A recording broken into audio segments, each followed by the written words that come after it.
kids. Oh, microphone just turned on, sorry. But these lines are hearsay. They were not a confession, admission, dying declaration. She just was not an excited utterance. She was just talking to the children about gifts, and they use this line to show that Nora understands the children while Torvald doesn't. And we argue that the court cannot use it because it's hearsay. It can have no bearing in the jury's ruling because it's not an essential line to their case, and there are no other witnesses to back up the statements. Well, there are witnesses, right? I mean, there's Torvald, but he's not testifying today, right? Yes. Okay. All right, so I see what you're saying. It's hearsay. Does petitioner have a response? You can just say it right from right there. Yeah, you can stand though. That'd be great. Oh, sorry. It speaks to the bond between Nora and her children and how, like, she kind of can anticipate, like, things that they might want, and, like, just that bond between, yeah. Okay, so I understand the relevance that it has. What about the hearsay? Is there an exception to hearsay rule, or does it not qualify as hearsay that you could argue?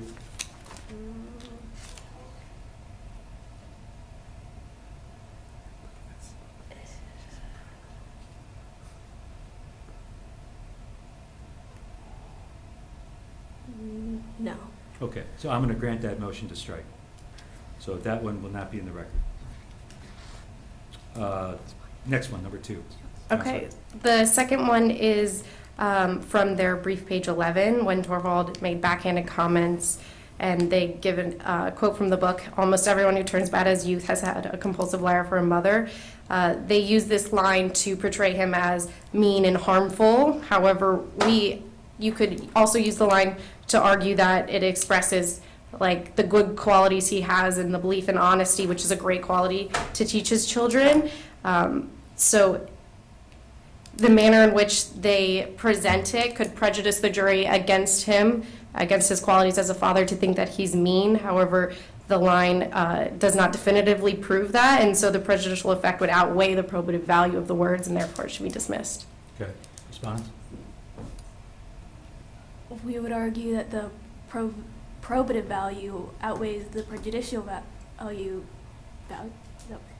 Because Well, what was the statement? I didn't hear it. What you said? You said the probative value what? sorry. The probative value outweighs the prejudicial effect. Prejudicial effect. Okay. That's what I meant to say. Okay. Yeah. How? It speaks to Torvald's character and just what type of person he is, which is very relevant in determining what type of... What do you want to do with that statement? What do you want to show with it? We want to show that he has a temper and that he's unfit to be the parent of these children. You want to show that he has a temper by him saying almost everyone who turns bad as a youth has had a compulsive liar for a mother? How does that show a temper? I'm trying to understand it for the relevance aspect that you're arguing. Being like, what? It was a backhanded comment. It was kind of tearing down Nora's character, like telling her, making her feel bad about herself. Indirectly? Indirectly. For the portray of that signature. And that's my argument, indirectly, and they use it and they frame it that way, so it's not definitive, it's up for debate, and so therefore the prejudicial effect does outweigh the probative value. I mean, all I see is just that he's just making a general statement. Almost everyone who turns bad as a youth has had a compulsive liar for a mother. He's not directing it towards anyone specifically that you could point to say that it's incorrect. It's like he's just saying, an axiom. No good deed goes unpunished or something like that. I don't see how that's any different. So I'm going to deny that. Next one, please. So it's denied for me, so it's Right. in the... Okay. That's it.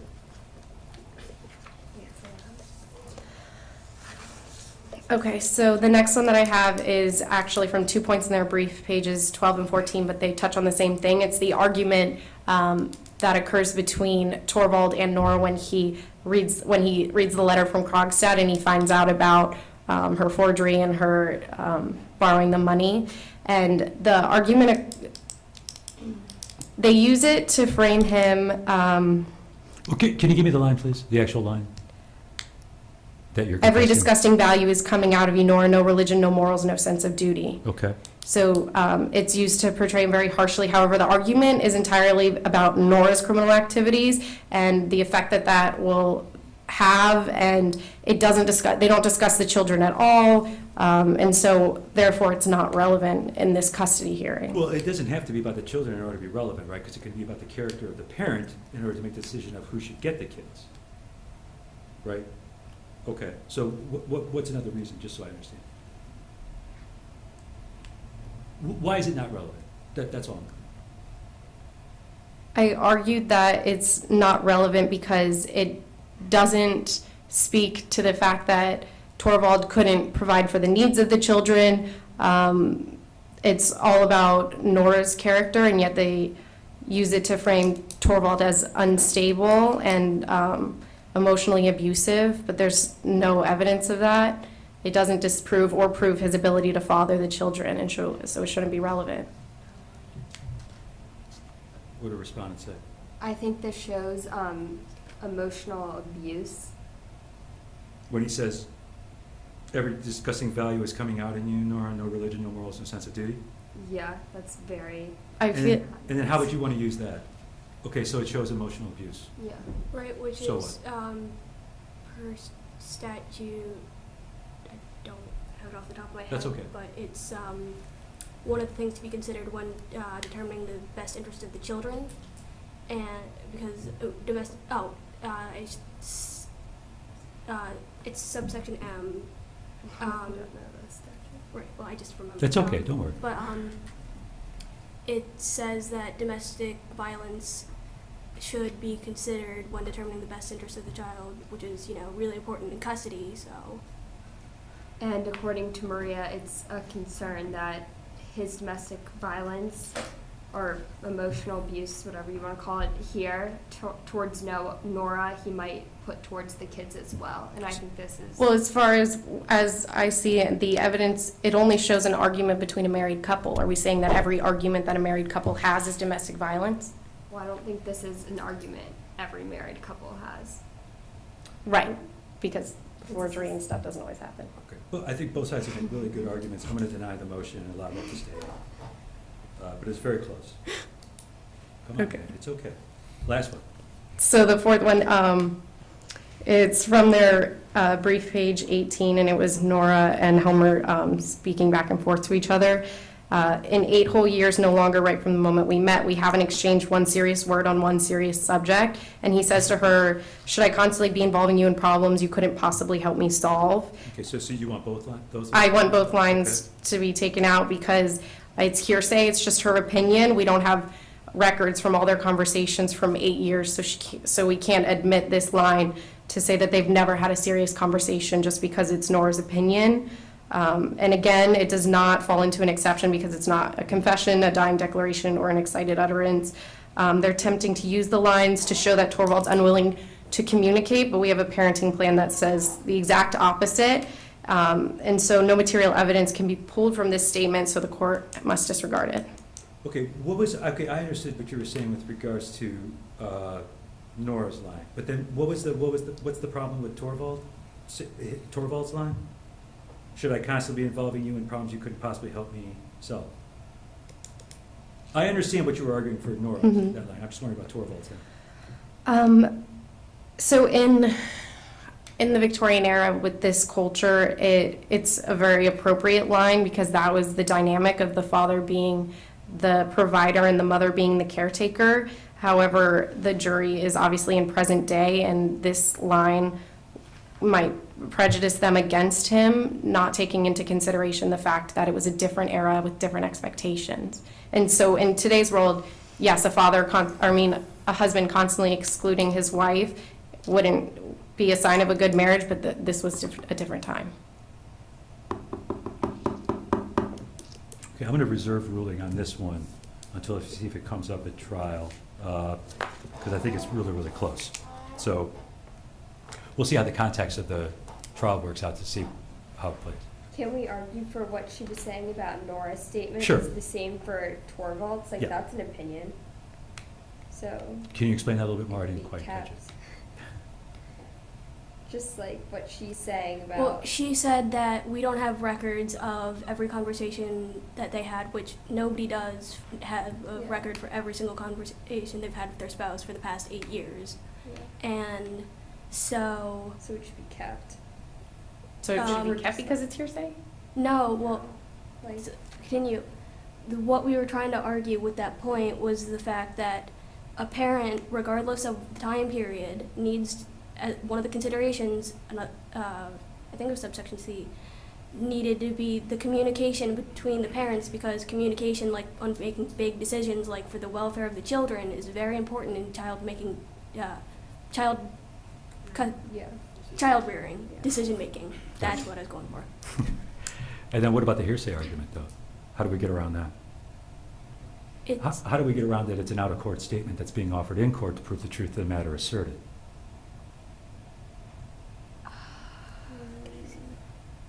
Wait, what? Yeah.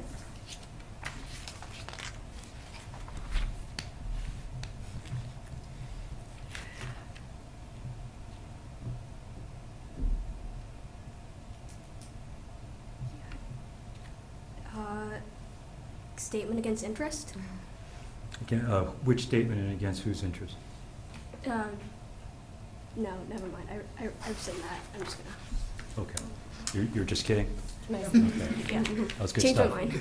April Fools. You're a little late. All right. Thank you, Anna. Thanks. Did a very nice job. So, Anna, if you could please remind me if either one of those two lines come up, we'll stop right there and just, Yep. readdress it. Okay, let's see. Now we have the petitioner. It's the only thing I got. Is the Christmas gifts. So the first thing. Excuse me 1 second. Anna, do you have it down that I granted the first one, then denied the second and third, and reserved on the fourth, right? Yes. Okay, thank you.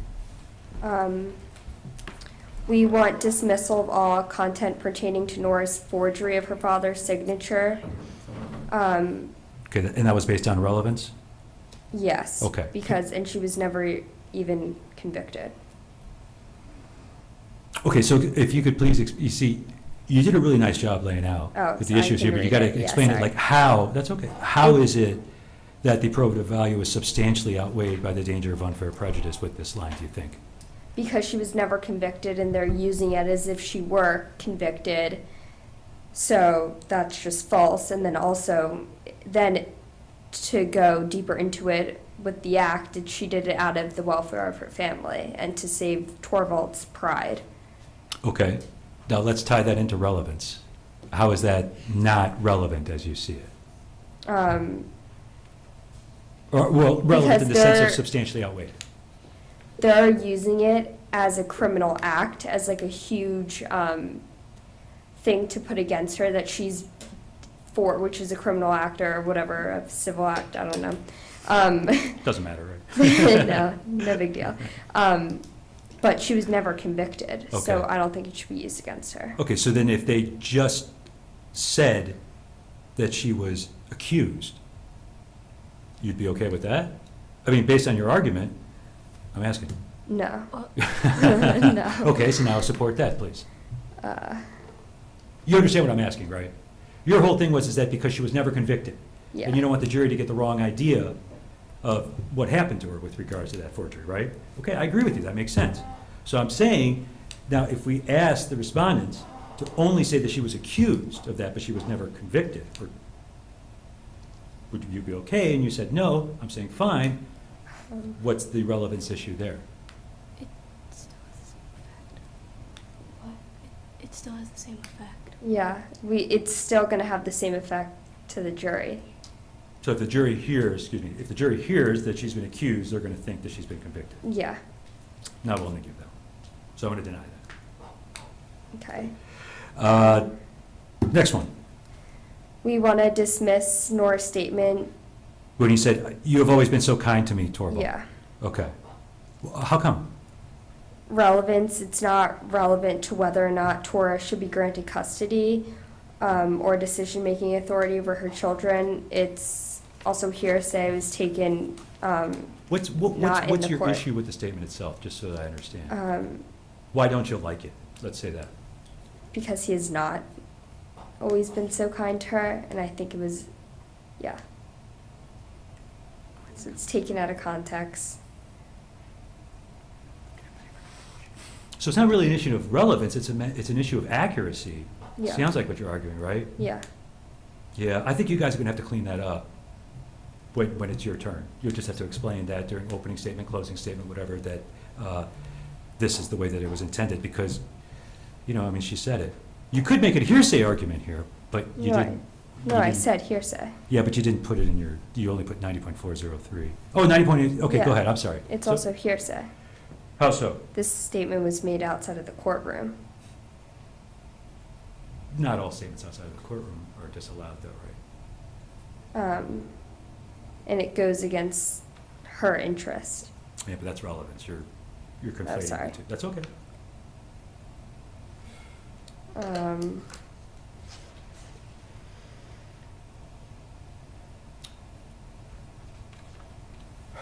I'm gonna deny that, with the reason being that this could be a hearsay exception, meaning that it may not be being offered for the truth that he has or has not been always kind to her, but that that she puts Torvald on notice. That's another exception for saying that this is how she feels. So we'll deny that. Now, the third one we have, and I'm sorry I'm going so fast. Counselor, could I ask you to explain that one? C? The dismissal of Torvald is a superior choice for providing a healthy, consistent environment, as the children will be in the same city home and school with the same nanny and friends to aid their development. We say relevance. Because of the unknown factors. Yeah. Good points. Anna, how would you guys respond to that? So we would respond by saying that this was an argument from our paper. It's not a quote from the story that they could throw out. If they have issues with the evidence we provide to support this statement, then that's in our brief, and the jury can read that and think it's a weak argument and dismiss it. But they didn't include anything else in the brief of supporting evidence. They just took one line, and they don't like the line because it says Torvald's better. Okay, thank you. Sounds like, correct me if I'm wrong, I believe it sounds like what you're arguing here is a little bit similar to B, in that it's not the relevance issue, it's more the accuracy issue. Yeah. That you'd say that, he's not the superior choice for all those things. Yeah.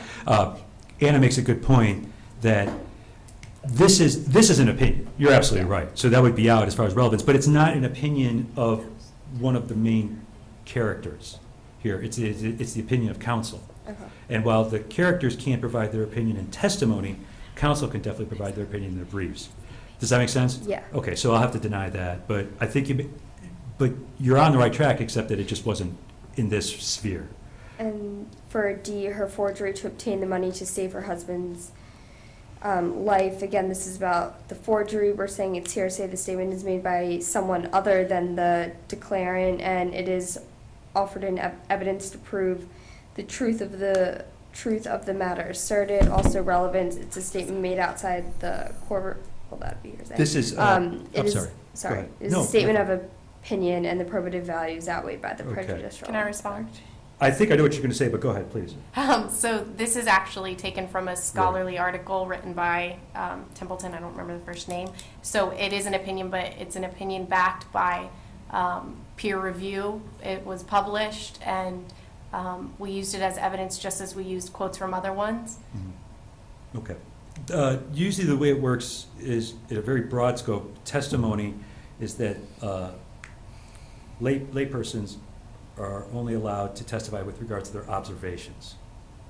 You get an expert witness, and he or she can testify about opinions Mm-hmm. that are made.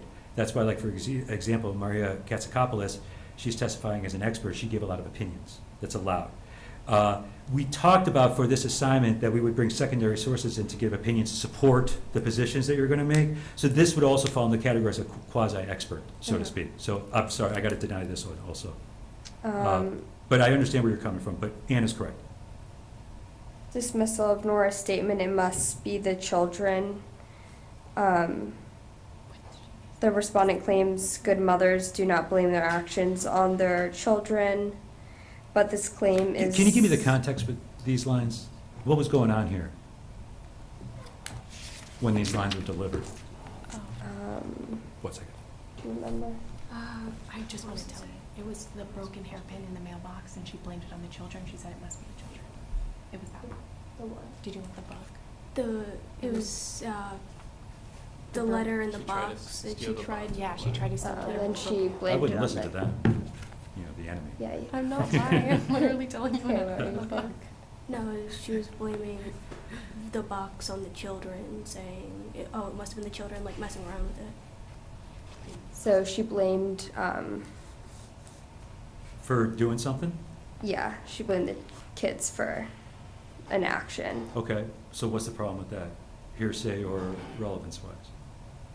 We said both relevance because this claim is unfounded for basically the probative value outweighed by the prejudicial effect, Yeah. and then for hearsay, it was made out of the courtroom, made outside of the courtroom. Yeah, I think based on hearsay that it's got to be out, so I'll grant it. And then So the fact that she blamed the children. So then now we're at, what, F? F, All right. when a wife deserts her husband's home, as I'm doing now, I've heard that the law frees him from any responsibility to turn anyway. I'm freeing you. Hearsay, the statement is offered in evidence to prove the truth of matter asserted and was a statement made outside the courtroom. Is a statement against self-interest, basically. Okay. You, little legal advice, hi Maria. You don't want to say it is a statement against self-interest because that's for them. That's an argument for them. It doesn't help you to say it's a statement against self-interest. That would be an exception to let it in. That's the bad news. The good news is you're right. It is a statement against self-interest, and so I have to deny it. It's an admission in essence, and so that one gets in. So that's a, feel a little ambivalent about that one, I'm sure. So then we're at G, right? Yeah. Okay. Yeah, it's tough to know what's going on with that. I don't believe that anymore. Remember, common error, that, they're vague. So what's the that? It was, Torvald said she was, like, abandoning, like, her, talking about her duties as a mother. She's like, I don't believe in that anymore. Like, I don't. When she was told what? I didn't hear you, I'm sorry. Do you want me to read the lines? Do you mind? Yeah, she could read the Okay. lines. Helmer, you're a wife and mother first and foremost. Nora, I don't believe that anymore. I believe that first and foremost, I'm a human being. Thank you. You guys got to put a little bit more of the quote. Yeah. Right, okay. Mhm. Oh, sorry. We're saying hearsay because the statement was made outside the courtroom. And then, yeah, it was a response about Nora's response to Torvald about family duties, and I guess we're going to go back to accuracy. Yeah, So except, that'd be relevant, sorry. yeah, but accuracy is not really a reason, though, Yeah. right? So you got to come up with something else. And then while you're doing that, I'm going to call on Rob. Yeah, so I was just going to say, wouldn't that be a hearsay exception against her self-interest as well, that she said her first duty is not to be a mother? If we're trying to put the kids with the best interests of the children, we'd want the parent who thinks the children first, not with themselves as a human being first, but as their duties as a mother. It's a tough call, but whether that would qualify as a statement against self-interest. I mean, it could be that Nora doesn't see that as against her self-interest. She may feel that that's in her best interest to make that claim. You see, I mean, maybe. I mean, I don't know. Can we say it's a confession or admission? Emily, what do you have? I didn't understand what you said. That's okay. It's ancillary to, what do you, like, So I directly, just what do tell you? you what I understand. I think it's taken out of context because Well, I just think it's- at that moment when she needed to leave, she was doing what's best for her, and it's not, it Well- sounds like she's dismissing her kids and her whole family and all of that, and I don't think that's not her intention. My inclination, but I haven't decided yet, my inclination is to leave it because it's such a, that line that Anna read, I mean, that's like her mantra, right? I believe I'm a human being first. Yeah.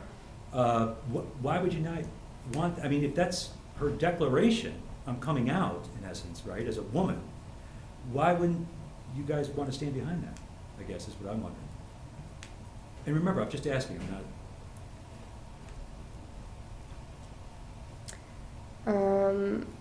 I think the jurors could misinterpret this as her putting herself first, and then completely dismissing her family and kids when that's not the case. She's coming back for them, and it's because she was in an unhealthy marriage, an abusive marriage, that she had to go in order. I'm going to reserve rule. Okay. And then dismissal of the statement that parents who completely deny their presence to children. And then who said that statement? That's from a scholarly article as well. Oh, okay. Then, Then, Yeah. same thing. Okay. Yeah, so that one's going to be denied. and that's it. So then, Emily, let's go over these real quick. Oh. A denied, A, B, C, D denied, E grant, F denied, And G and H G denied. reserve ruling, Oh. and then H denied. G was that right? Okay. Do you agree with that? Mhm. Anna, do you have the same? Yeah, that's Yes. what I wrote. Okay, thank you. You guys both did excellent jobs presenting that, especially if no legal training at all. It's incredibly Except for impressive. my whole self-interest at all. Yeah, this is a statement against self-interest. Get it out of here. That was great. Okay, so we got about 5 minutes until we'll start the trial. Nice job.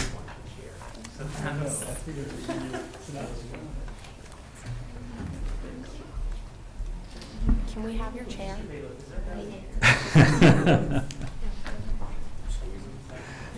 I'm sorry, there's just so many attorneys today. Yeah, Patch You Corbin. just took his chair. You just took his chair. Yeah, wasn't that your chair? Your jury's outside. Oh, are they? Oh. Yeah, they want to sequester Oh. themselves. Okay. Wow, that's how realistic you made it.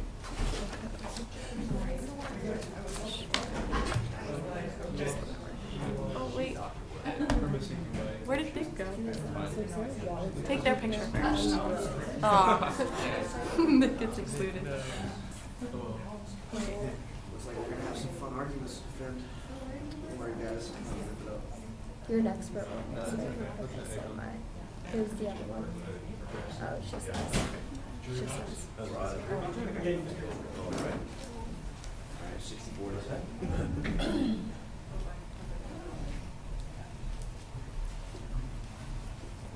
Did you see how much?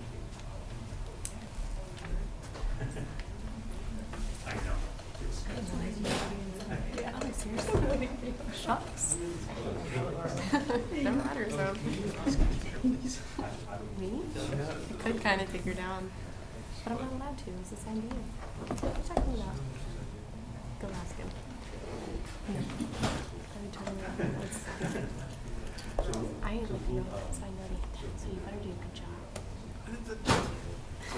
Dude, I gave you great. Who's questioning for you? Huh? Who's questioning for you? Nick. Do I need to know that? It's Nick. Is that really relevant, Counselor? Carson's Wildlife is having some kind of open house this weekend in Gainesville. I don't know if they're in Gainesville, if they're based in New Jacksonville. Carson's Springs Wildlife. It's like exotic animals. Heat. And apparently an open house in Gainesville Reserve is judgment $10 of one of each of ours, to go to. approved one of each of ours. For and charity or something, so.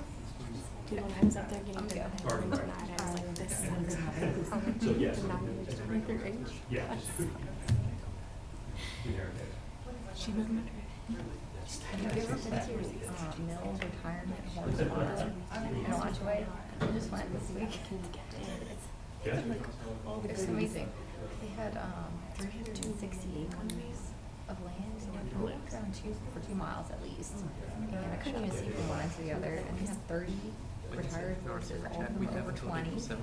And you're required to bring carrots as the price of admission, and you feed them. So we've had like tons of horses. It's pretty awesome. They're really friendly. That's a reference to that song, right? Mills. Yeah. No scrub gonna get them. Yep. Scrubs is a word. Well, yeah, we're on the counter. Scrub is like a guy. It was like the The original word. fuck Did you view? Right, I just sang the song. from TLC. Yes, I'm aware, but it was before the song. Like the song played off the word, not like the word was invented from the song.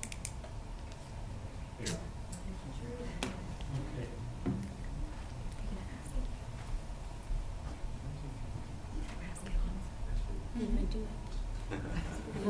lovely.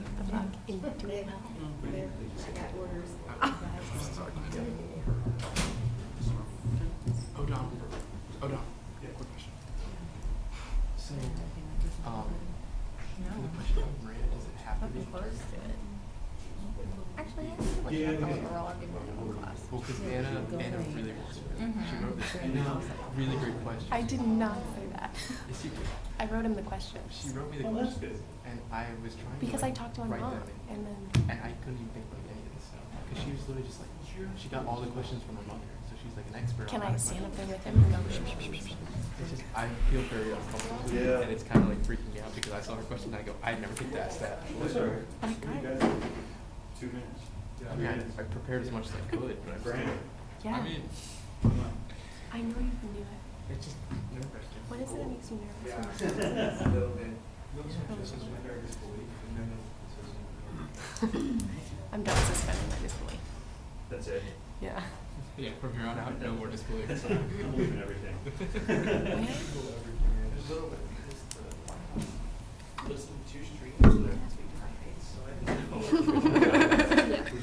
Like,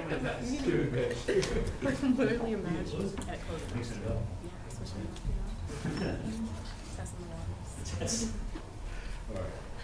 Okay, so There we go. I just want to say, so for if they bring up, if they say these lines, like in a coherence no one, if they say the line, then I object. Yep. Because they don't say the line. Yeah, but If they talk about Torvald's inability to communicate, but they don't say the line. you could still object and say that I think this is leading with them about to say the line. Gotcha. So that's like kind of getting. I object specifically. Professor, I don't know. What's that? Yeah, well, you got to ask me questions. I would beat them. How do we fix it? I would pump No them. chance, no chance. It's over. Just try to play really fast. When there's a Wilson, there's a Witt. Oh my god. Look, everyone reacted that exact same way. Everyone did. I can't do it. That's so funny. Did you just come up with that, or? I did, I just came up with it. Family heirloom. It was there. All right, it maybe wasn't good. Oh. But yeah, we're gonna go. Let me see if I can find it. No. What is he looking for? For like the evidence slides.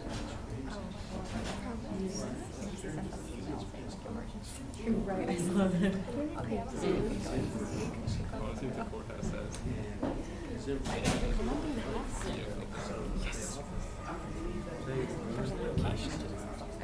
Chief Stack. Yes, sir. I know. Yeah, just. Us, we're not alone, we're together.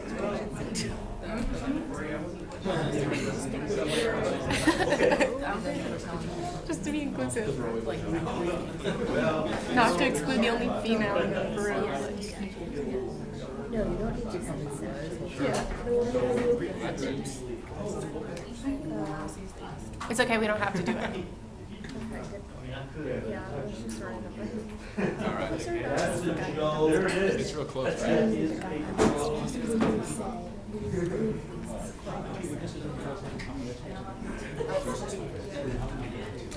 Can we sit together?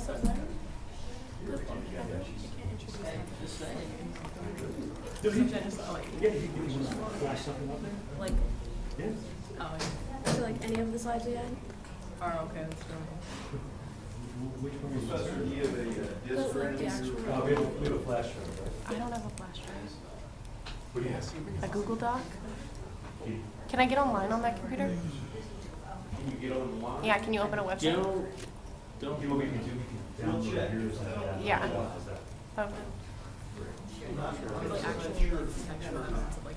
That's absolutely. I think you can. Yeah.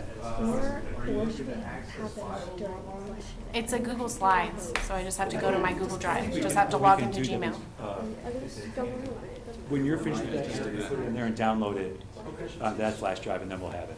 So. I don't know how to put it on a flash drive. What do you mean you don't know?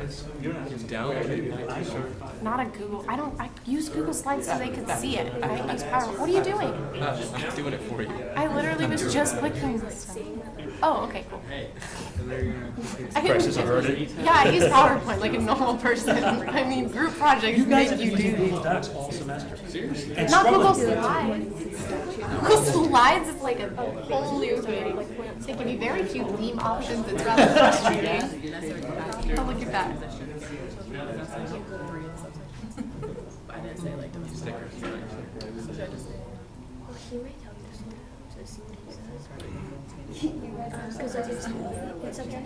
Oh, yeah. Did you see the telegraph?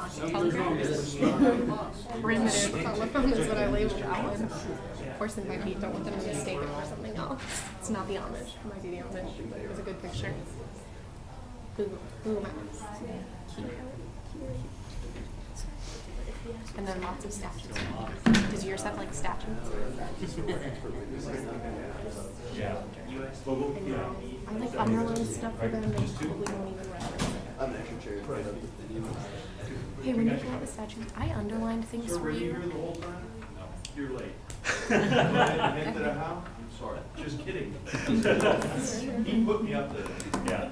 This guy came out with stuff. There's stuff that's underlined. I can Have see you that. seen your slides, Corey?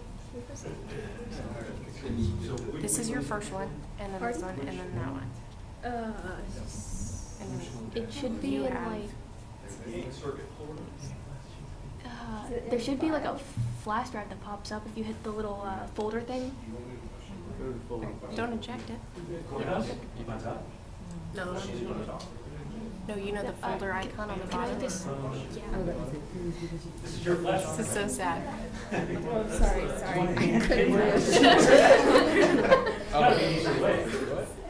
Hey, there they go. They got it. Yeah, no, it's like I could have used. I just had to say it. You realize she's going to take over. Oh, 349. 349. Do you want to try and do it now? That's when our meter runs out. But you can pay online. I'm not ready for a response. So then I'll do both. What are you gonna say? It's just like, okay, cool. Good. Very good. I wasn't expecting to say that. Give me 2 seconds before you get done. Yeah.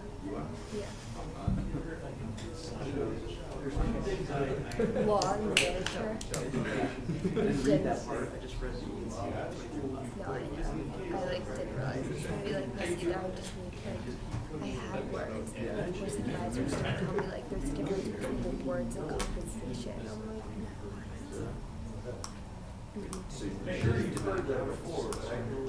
I needed compensation words. I had words. Yeah, I know, exactly. I think it's like the ENC stuff. And I was like, I like took survey of architecture. And I was like, you think I did that? Like, you know? Like, that's what I mean. Yeah.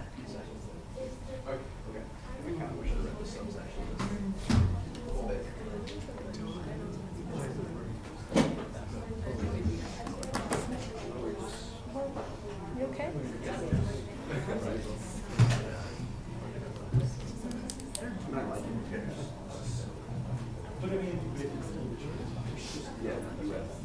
So this is yours? You all set?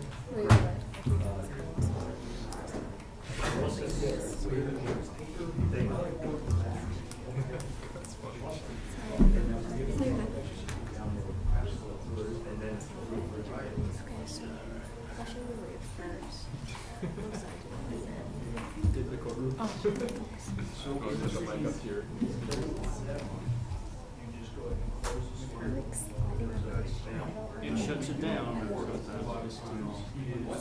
If it's open,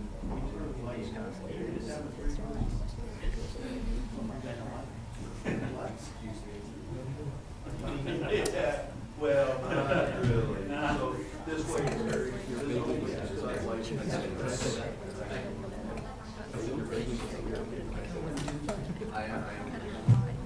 now, who's going to be operating this? No, I don't think there is. Because I won't. Or Yes, sir.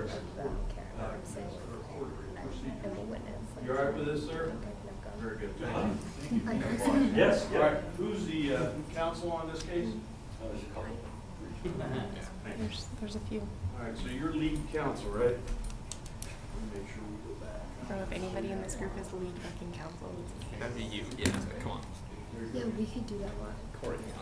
Not to be the one. This will operate it with the arrows right here. So when you guys are talking sidebar or whatever you want to call it here, push your finger on here. It doesn't go to the People recording this. Okay. Okay. You squared away there? And then Okay. the remote is- She can do this with the slide here, but she's better off just using that. Okay. Well, Alexa, what- Okay. Or we Right. could do it for her while she talks. Do that. Yeah. Just for Yeah. Do you want to do it? That's all right. But everyone Do you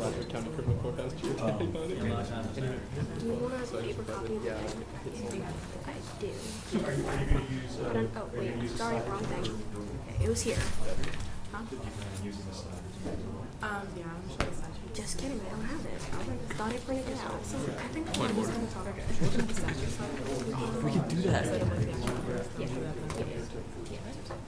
You have so much for your We're only supposed to have like 5 minutes, and you're just like 900 words.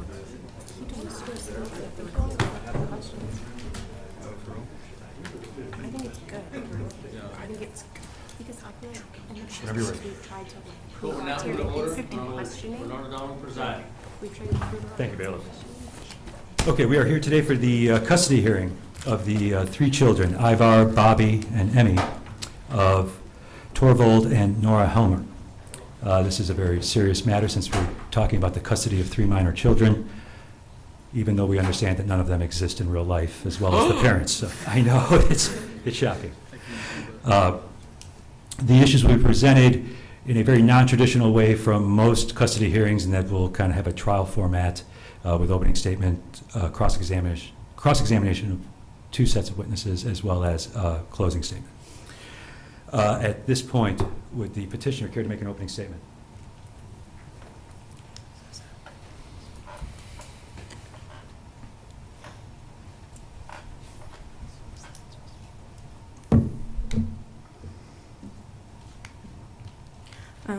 May it please the court. The duty of this court is to determine which parental figure, Nora Helmer or Torvald Helmer, is the most fit for the most important duty of raising their 3 children, Bobby, Ivar, and Emmy. This means it must be decided who has proven to be worthy of sole primary child custody and sole primary decision-making on the basis of Florida Statute 61.13. Nora Helmer has proven she has the necessary capacity, knowledge, and disposition to best care for her children, and she has put her family before herself since her first child was born. Any mother would be happy to do this, but family life became a burden because of her former husband, the respondent, Torvald, and how he treated her.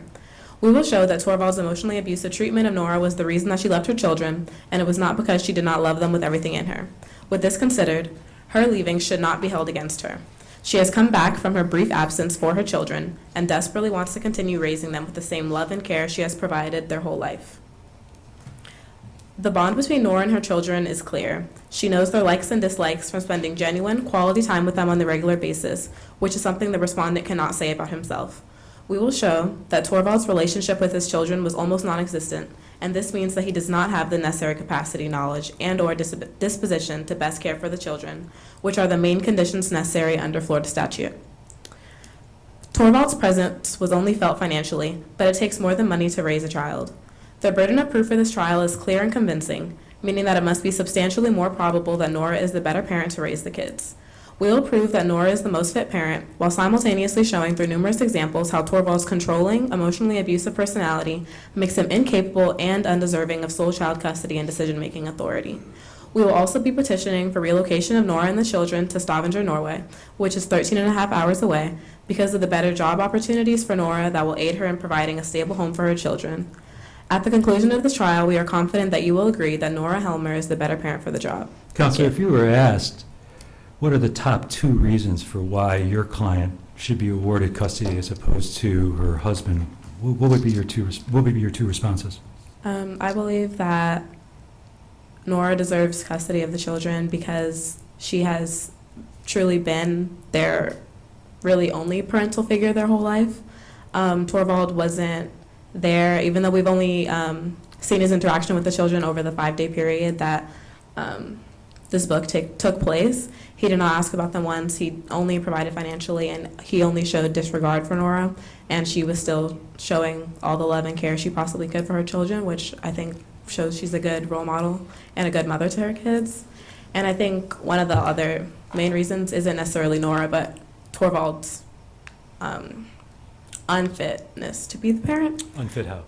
Unfit just with his temper and his treatment of Nora. I think that's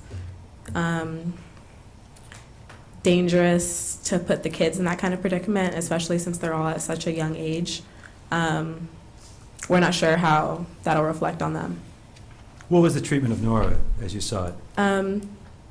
I think the treatment of Nora could be described as emotionally abusive. He was constantly belittling her and controlling everything going on in her life and didn't show any true care for her other than how she looked. So yeah, she felt like she was unheard in their relationship, which makes it unhealthy as well. Good points, thank you. Thank you. Do jurors have any questions they'd like to ask this time? Okay. And would the respondent care to make an opening statement?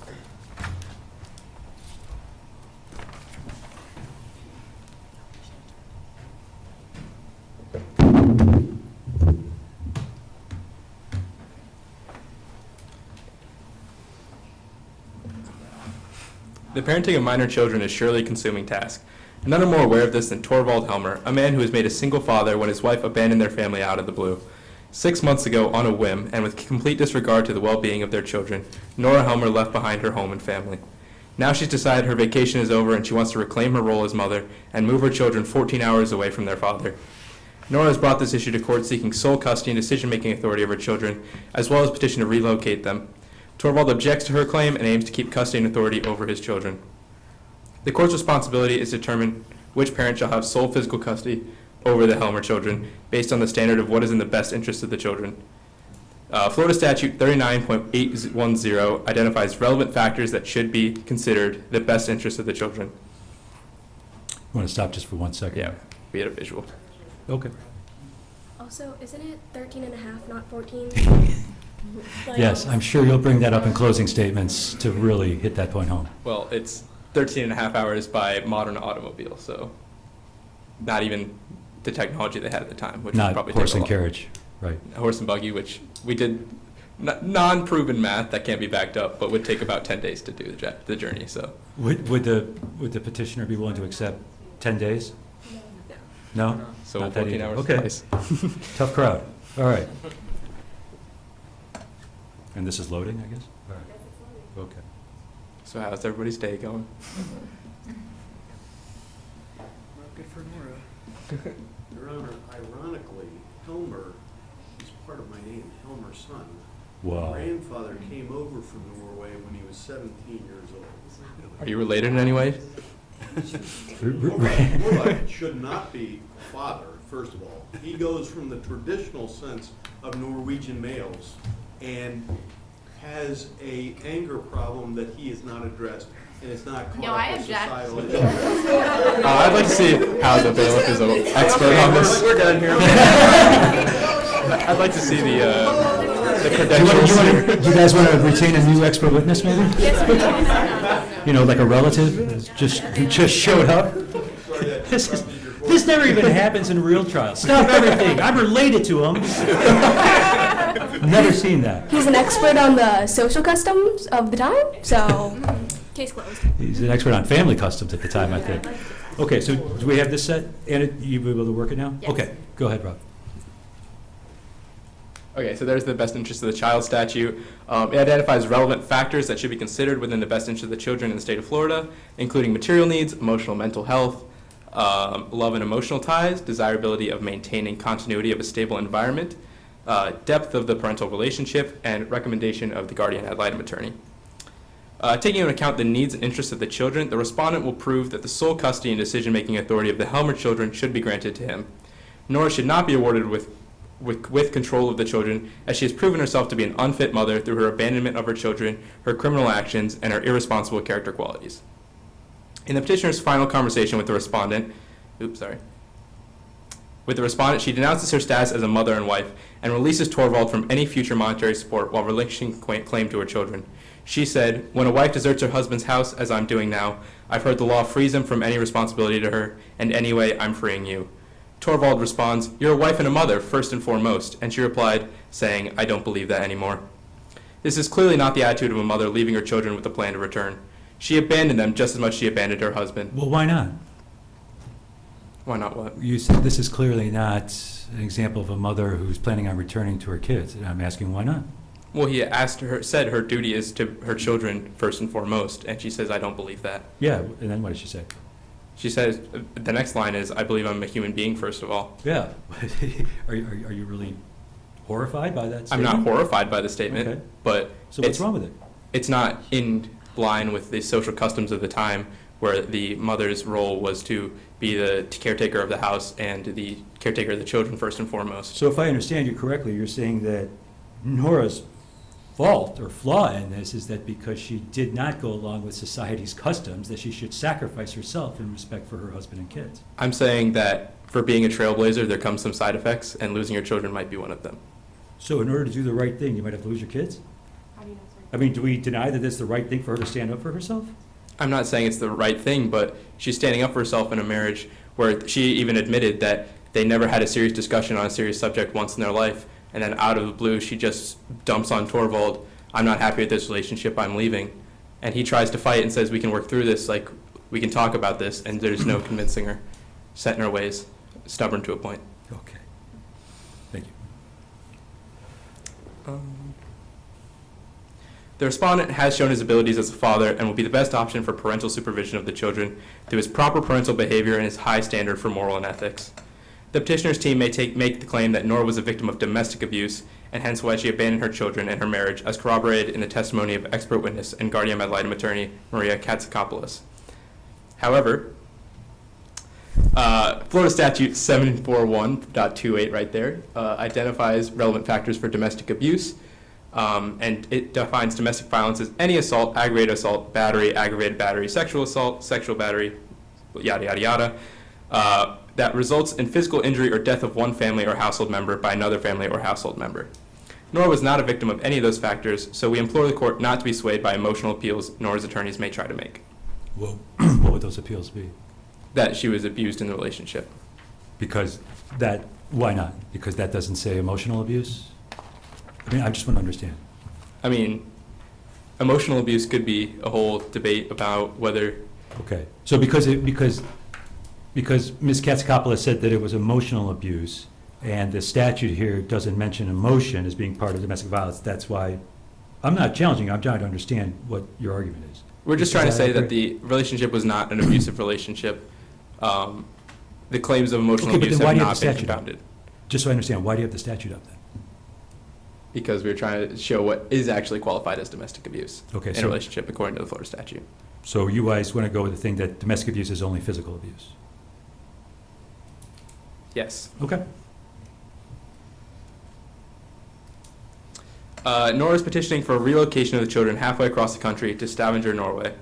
Florida Statute 61.13001 is concerned with the relocation of children and the likely impact the relocation will have on the child's physical, educational, and emotional development. While the permanent relocation of the children is unlikely to affect their physical development, moving at such an age will be detrimental to their educational and emotional maturation. A study on the effects of moving during childhood shows that residential moves during early and middle childhood have long-term effects on social emotional outcomes, suggesting stability is particularly important early in life, and that relocating is also stressful for children, disrupting their academic skills as well as emotional functioning, as stated in the study. Katsakopoulos corroborates this fact when she discussed the importance of consistency within the household.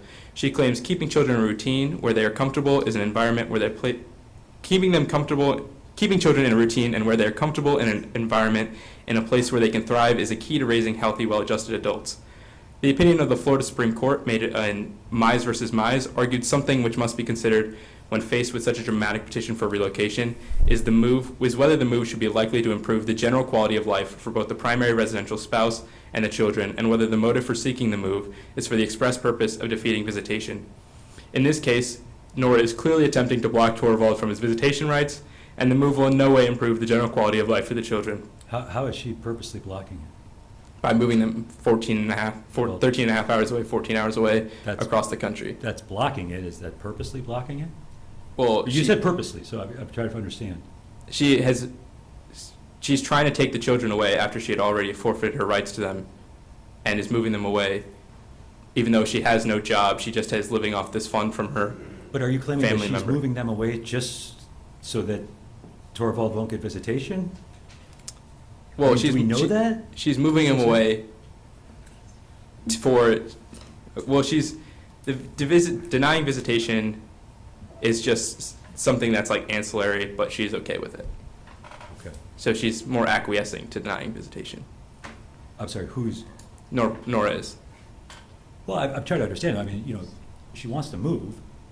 So if she wants to move, why would that have to suggest that she also wants to screw her husband over with visitation?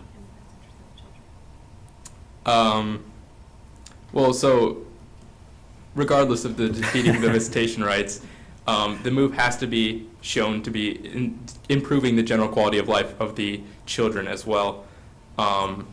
However, the move will in no way improve the general quality of life for the children. And for these reasons, the petition to relocate should be denied. And based on the character and parental abilities of both the petitioner and the respondent, the best interests of the children, the respondent shall retain custody and decision-making authority solely. I got a question with regards to what you explained with relocation and the secondary source that you brought up, which I thought was very good, of saying that kids thrive in a stable environment, right? Mhm. And that's one of the factors that you have up. I was on the previous slide. The length of time the children have been in a stable environment. Mm-hmm. And if I understood it correctly, your point was that you're going to go move them, and that has the potential to mess them up. Right. For lack of, that's a legal term, right? Yeah, mess them up, So we'll yeah. use that. Okay. Would you agree, Counselor, that that can happen? However, if the kids are currently in an unstable environment, then they could wind up actually benefiting from the move into a stable environment. But from all accounts of the book, obviously we only have 5 days of time, they were already in a stable environment. They had a nanny and caretaker who took good care of them, who was their primary raising figure. And an uninterested father, from what we can tell. Well, he wasn't uninterested as much as he was in these 5 days busy. He was transitioning into a new job, taking over control of bank. He had to make sure that everything was ready for the new fiscal year starting January 1st. So he was swamped with work. It wasn't necessarily that he was uninterested. He was just willing to let go some of the burden of the children for the Christmas time to Nora, so that way he can make sure his career was smooth transition. Okay. That was a good response. The jurors have any questions? I might have asked all of them. Okay. Thank you, Your Honor. Thank you, Counselor. Bailey, if you could please escort our expert witness, Ms. Katsakopoulos, into the witness box.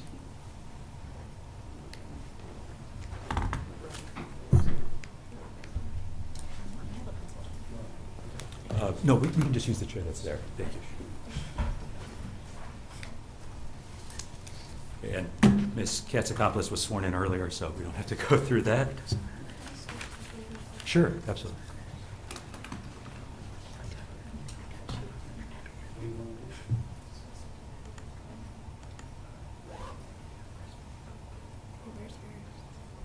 Do you want to just close that one down and then open up?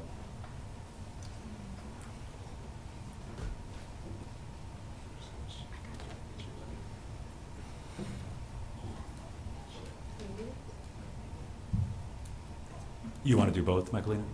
You want to? Yeah, because Okay, no problem. it kind of, some of the things I reference correspond with the slides. Gotcha. It's just easier for me to just. However you're comfortable. Maybe move the mic now. So, in your statement, you testified that the parent's ability to bond with their children was the most important factor when determining which parent should be awarded custody, correct? Yes. Okay. So, which parent, in your opinion, formed a stronger parent-child bond? I'm going to Okay. have a discussion, not to answer, that goes to the ultimate issue. How would you respond to the argument that it wasn't Torvald's primary job to care for the children? I would say it's both parents equally have to care for the children, and both have the responsibility of bonding with them, but also being attuned to their needs. Just skip that one. If a parent is supposed to put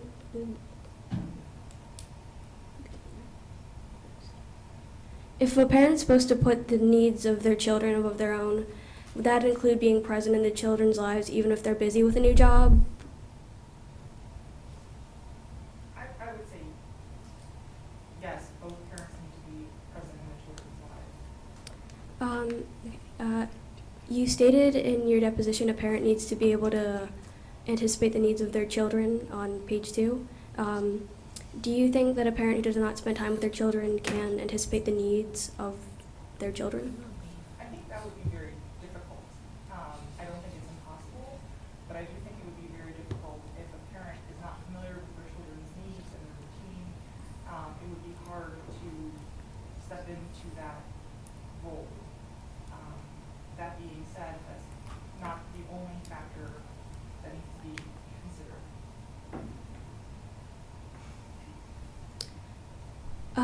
In your deposition, you said that you believe Nora was a victim of domestic violence, correct? Okay. So some will argue that because domestic violence, emotional abuse is not under the Florida Statute 74128, that it doesn't constitute as domestic violence. But in your professional opinion and consideration as a guardian ad litem, is emotional abuse and control still under that umbrella, like in your area of profession? I would say yes, and the background of domestic violence has changed from looking at it as more of a physical injury type of an assault on a person into more of an emotional consideration into what's happening with the emotional and the mental states of the perpetrator and the victim. And I think that the Florida statute has not really evolved as the domestic violence school of literature has evolved. And so I think that when you're looking at emotional abuse, you're talking about coercive control, meaning someone, a partner that is micromanaging the other partner's clothing and how they act and their behaviors, possibly even some sort of the way they eat, like with food laws and things like that. And so I found that to be the case in this instance. With Mr. Helmer dictating to Mrs. Helmer about what she should be wearing and keeping her almost as if she was a little doll, I found it to be extremely concerning. So I do characterize Mr. Helmer's actions as being emotionally abusive. I do find that, or in my opinion, I do feel that Mrs. Helmer was a victim. Right, so Even though it doesn't fall under the specific domestic violence in the traditional sense of a physical injury occurring. So just to clarify, like basically yes or no, just even though it doesn't fall under the Florida statute, that's still something you take into consideration? Yes. Okay. Just so the jury is aware, Stavanger is really at the bottom and Trondheim's about in the middle right there. Are you concerned by the distance between Stavanger and Stavanger and Trondheim as it pertains to the relocation of the children? Like, I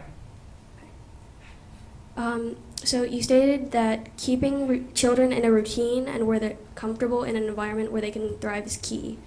So when looking at this relocation, that's obviously a big change, but given that they had a stronger bond with Nora and that she's the parent they're more comfortable with, is that something you also take into consideration with dealing with relocation? So like, as a guardian ad litem, would you view staying in a house where they've grown up and like are comfortable in that environment versus being with the parent that they're more comfortable with, they have a stronger bond with? Which one do you find more important, I guess? I think those are both really good factors to be considered. Relocating 13 and a half hours away is obviously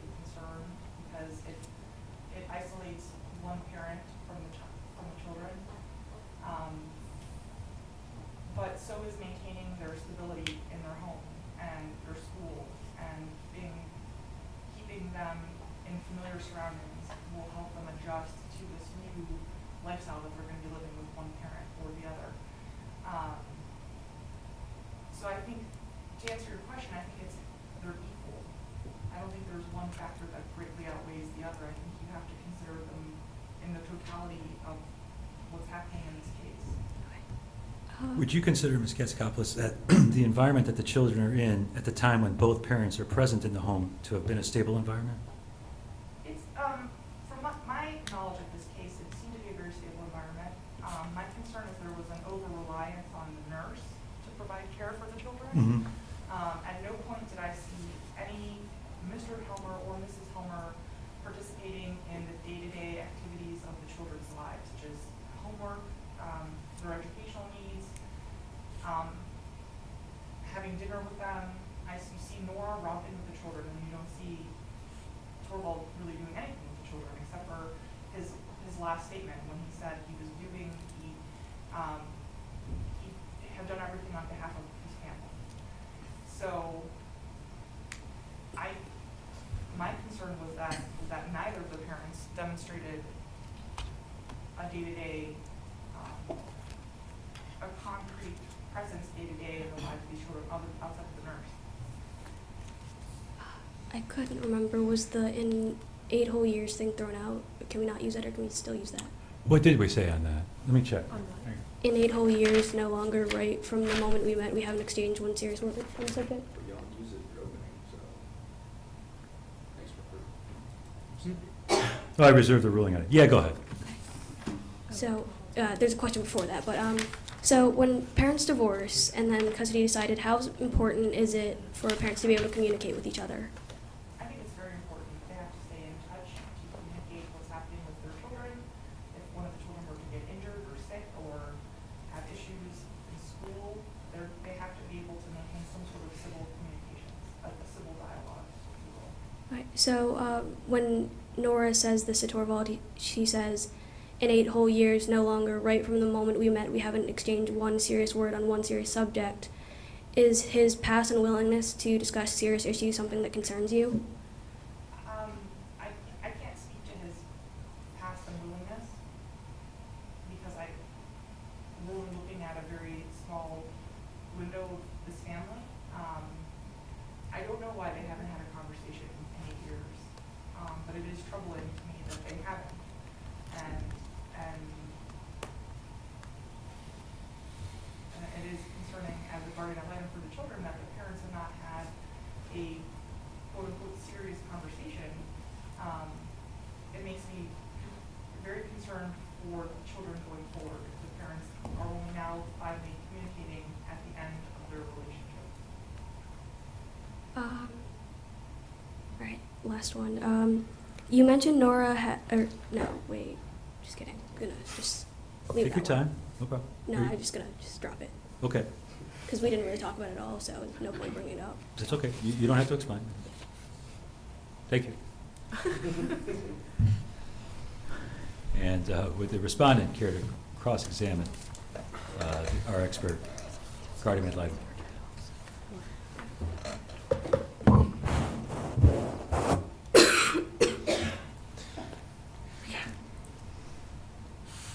Ms. Katsakopoulos, what are the main ways a guardian ad litem gathers information? The guardian ad litem is appointed to represent the best interests of the children. So my job would be to speak with the children, to see what their wants and wishes are, and to speak with their parents, to speak with any collateral sources of information like the nurse, their school teachers, possibly even extracurricular activity leaders or members of organizations that they're a part of, and to determine what is in the best interest of the children. So in this case, speaking with the parents is actually very important. Okay, so in this case, what was the main source of your information? The parents. You mean like parents, or do you mean the text? The text, I'm sorry. Yeah, no, I wasn't sure what Nick was referring to. Is that what Right. you meant, Nick? Yeah. The text, okay. And the text covered only 5 hectic days in the lives of the Helmer kids and the parents, right? I'm not sure of the time frame, but it was a short amount of time. We can take judicial notice on that. It was 5 days. So you stated that it was concerning that Torvald really had no interaction with the children at all, yet you were never able to see the children interact with Torvald. And it is a play, so you cannot visit or observe or interview them. So do you not think that Torvald has an emotional connection with his children at all? I think that he has an emotional connection to his children. And based on his statements at the end of the play, when he received a letter from Mr., I could refer to my notes for just a second. Sure. From Mr. Krogstad, who wrote the letter that absolved him of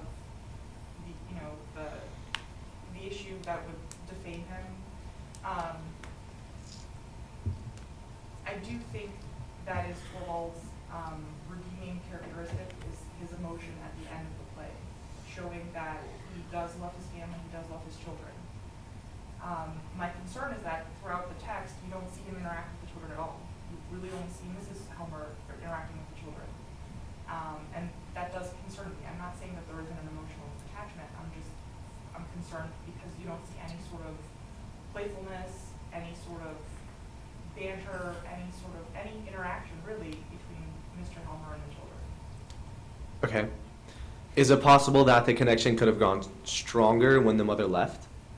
It is possible, yes. Now, is it fair to say that your judgment is based on a small piece of information which would be attainable were this real life? I don't know if it's fair or not. I wouldn't say that. You're saying that it's not fair that your judgment is based on a small piece of information. I say that I have seen this family in the text of their relationship, so there may be more information that I'm not aware of regarding this family. Okay. Is it your determination that Nora was emotionally abused in her marriage to Torvald? Based on my understanding of domestic violence and coercive control and emotional abuse, yes, that's my opinion. What experience have you had with domestic violence and emotional abuse? I have worked with domestic violence victims for multiple years.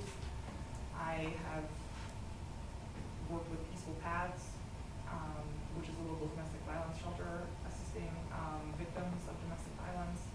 And again, I have, as an academic background, I've done research into domestic violence and its impact on children. Okay. So, would you consider yourself an expert on the matter? Yes. You stated in your deposition previously that it was very concerning that Nora was so influenced by Torvald in regards to spending time with the children. Is this an interpretation of marriage dynamics in present-day America or the 1870s of Norway? Well, I said that, and the context of it was, I was very concerned about how Act 1 of the text opens up and you see Nora playing with the children, and she's romping with them and they're having a good time. And then as the play moves on and you find out some of the issues with some of the other characters, Mr. Helmer says to Nora, or Mrs. Helmer, excuse me, moral impurity, moral impunity goes back to the parents. And at that point, Nora starts thinking and worrying, and by Act 2 is like, keep the children away from me. I don't want them to be tainted by my moral impurity. And so that's why I said I was very concerned about how that very strong, rigid position of Mr. Helmer's really influenced Mrs. Helmer. And again, I found that to be an example of the coercive control that Mr. Helmer has over Mrs. Helmer, and that her entire demeanor, her interactions with the children, went from being playful to pushing them away, frankly. I found that to be very, very concerning. Okay, so have you considered the fact that Torvald was only looking out for Nora rather than trying to control her?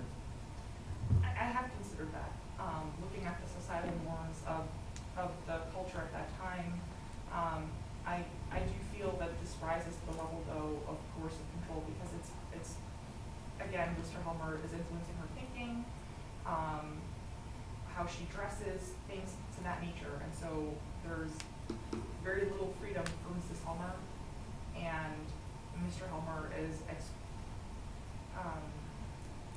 has a tremendous power and control over her. Are you familiar with what marriage was like in the 19th century in Europe? Not really. Are you an expert on the 19th century Norwegian culture? No, not at all. So why should the jury consider your recommendation if you're judging the marriage 140 years out of context? Well, I would say based on my knowledge of domestic violence, based on my work with domestic violence victims, I would say that there are things that are societally acceptable, but I think that this case rises to the level of it moving past what's acceptable into what's not in the best interest of Ms. Helmer, and that affects the best interest of the children. And so it's looking at the case from a lens of this control issue that Mr. Helmer has over Mrs. Helmer. And so I found that to be extremely concerning. I do. Okay. But based on the Florida Statute 741.28 about domestic violence, as well as the evidence present, Torvald and Nora's relationship does not fall under the category of domestic violence. And like I said, I think that the literature and the school thought on domestic violence has evolved over what has been written in the statutes, and it's now looking at it instead of like a physical injury to a partner, it's looking at it as an attack on someone's liberty and their ability to be free and have independent thought and to do what they are inclined to do rather than what their partner tells them to do. Are you finding, Ms. Katsakopoulos, that family court judges are now supplementing that statute with these other factors that you're mentioning? I think they are. Okay. I think that as the literature evolves and the study and the idea of domestic violence moving away from a physical assault on someone versus an attack on their liberty, I do feel that is a lot of judges are now accepting that. I don't think that this issue has been addressed in order to develop the statute that along with the literature. Does that make sense? Makes perfect sense. Thank you. Okay. But those statutes are only a few years old, and they don't consider emotional abuse issues. So how could that have not been the norm 140, or how could that have not been the norm 140 years ago before women's rights movements were even considered? Well, may I ask what you're basing on to say that the statute's only a few years old? We got to establish that. How do we know that the statutes are only a few years old? Well, you said it. I'm assuming you know, right? Right. This was new information that was just added. Okay, that's all right. Go ahead. They were updated in 2018, based on my information, on my sources. Who's your information? You? Robert. Rob. You should have stuck with you. Go ahead. That was it. Thank you. Just clarify the question a little bit. Oh, the statutes don't consider emotional abuse issues on text. So you're saying that the judges apply those emotional abuse in court, but not from the statute? Okay. I have seen that, yes. Okay. Thank you. Bailiff, if you could please escort our expert witness. Thank you, Your Honor. Thank you, Miss Expert Witness.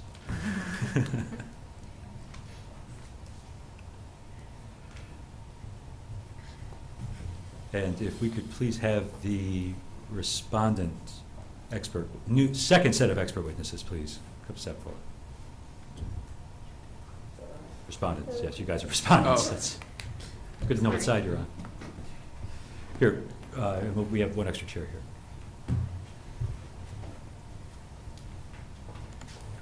No. Just grab that chair, then you can go both right up here. See?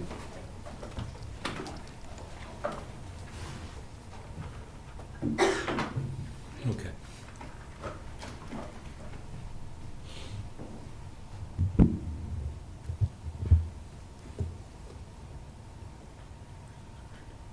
Which parent spent more time with the children? In those 5 days, Nora spent more. Okay.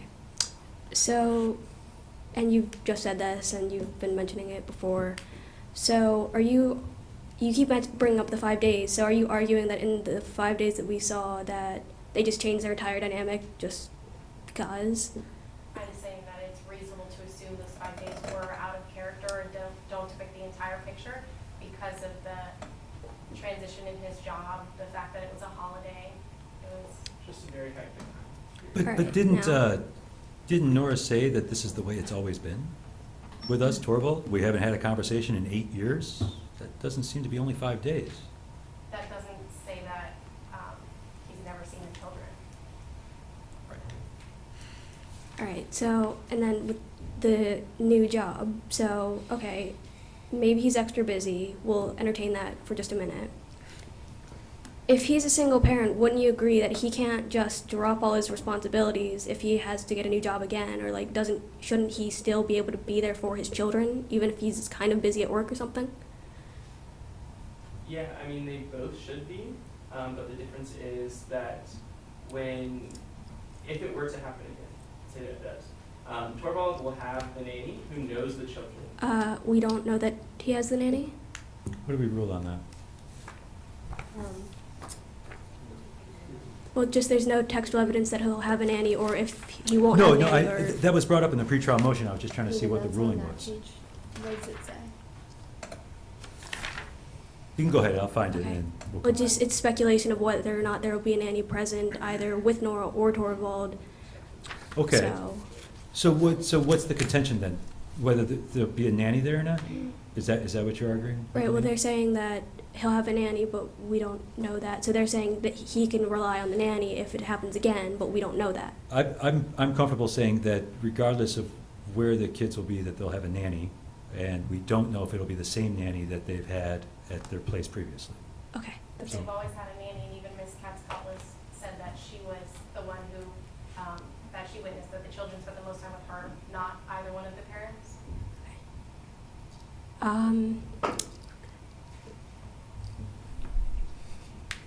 How can a parent, okay, no, I'll go back.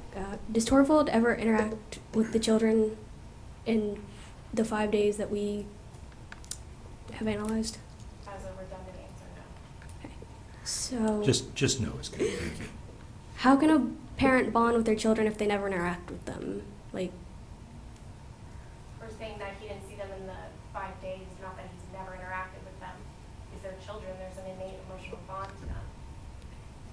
And I'm sure when their mother and his wife abandoned them and decided to leave for 6 months, I'm sure there was even more interaction. okay, but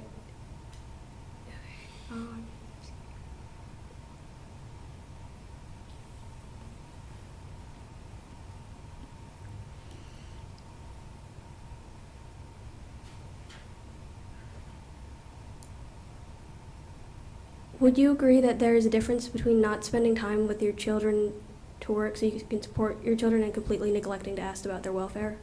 Because we never see Torvald do that, and it's kind of important. He never asked about the children's welfare. Yeah, I think in the beginning, he actually asked about like what Nora had gotten them for Christmas or something like that. But yeah, I think. Can you repeat the question? I'm sorry. I believe Nora just goes into that on her own. It wasn't provoked by an inquiry by Torvald. The question that was asked is that, do you think that, why don't you ask this since you're the attorney? So it's just, wouldn't you agree that there's a difference between, because you guys keep saying that he's busy at work and whatever, and so, but isn't there a difference between not spending time with your children at work so you can, like, provide for the family versus just, like, not even asking about them? Like, maybe you're busy, but you could at least bother to ask about them. Right, there is a difference, and he isn't neglecting them, he's busy at work. He's on that side.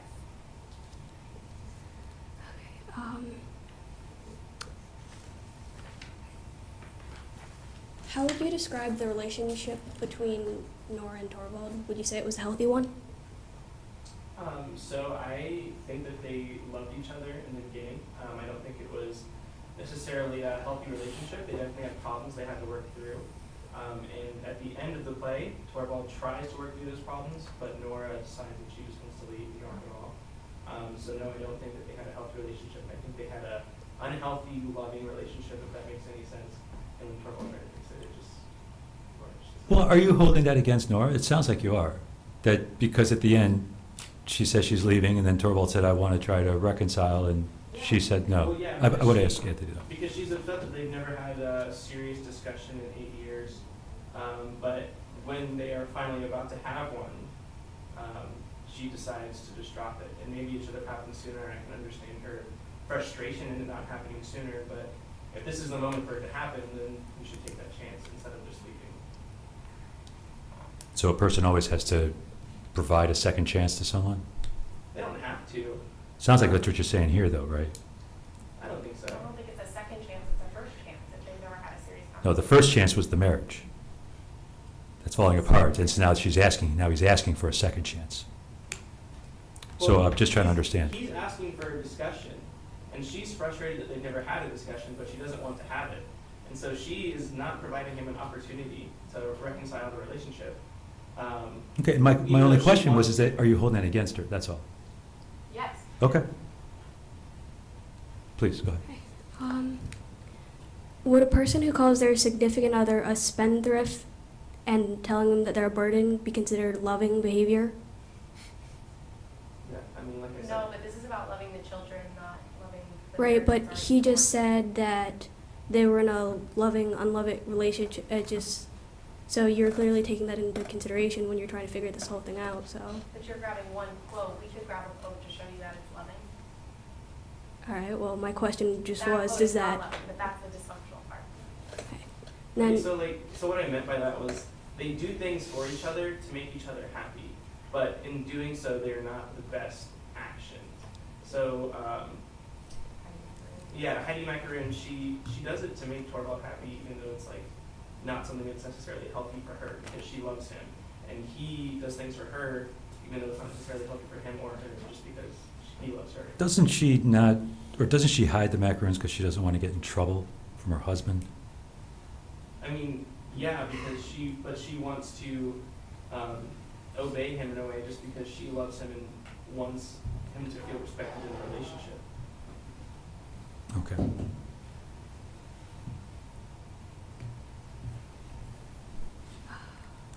I think the other ones are kind of just on. They'll go the same way. So I'm just gonna. Okay. Thank you. Bill, if you could please escort our group experts.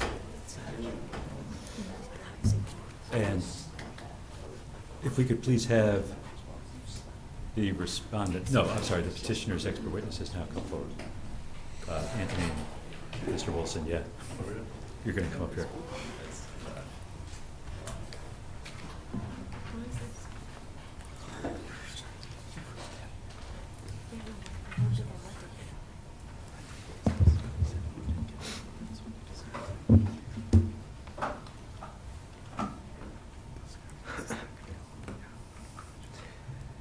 Are you familiar with the societal norms of the Victorian era?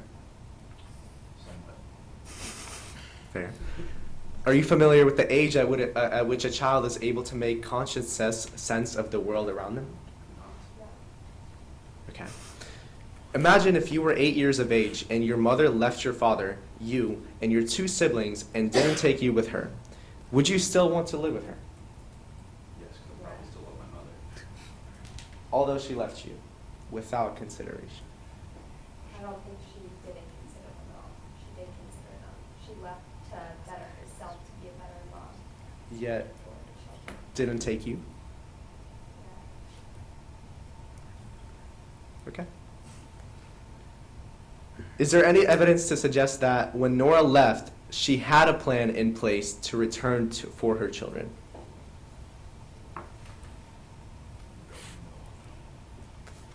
I'm sorry, I couldn't hear your answer. I'm gonna go with no on that one. Thank you. Do you believe that Nora leaving will impact the children in a positive way? No, because they'll be with their father. Mm. If you are somewhat familiar with the Victorian era customs, what is the role of the nanny? Primary caretaker.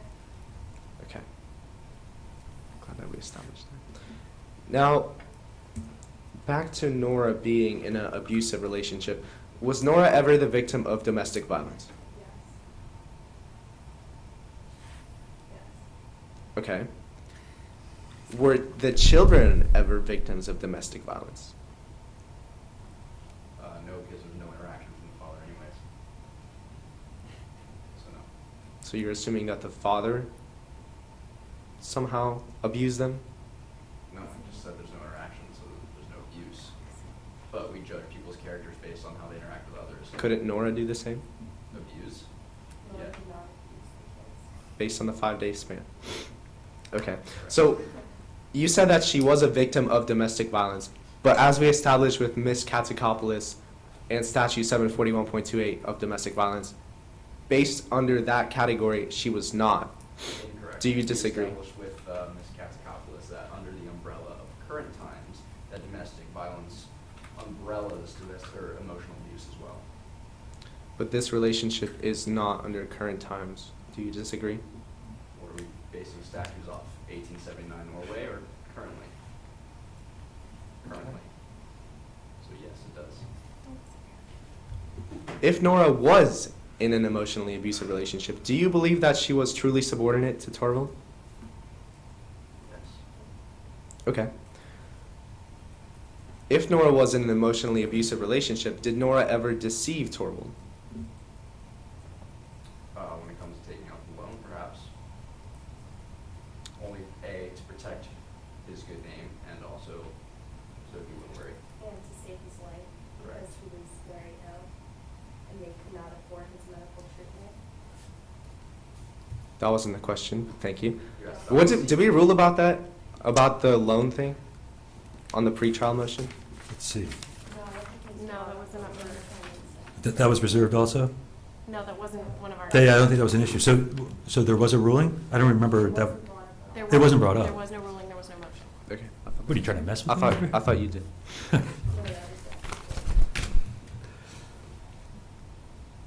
Okay. Based on the evidence present, Nora has deceived Torvald numerous times, and even when Torvald finds out about her forging of the signature, he attempts to fix and preserve their relationship.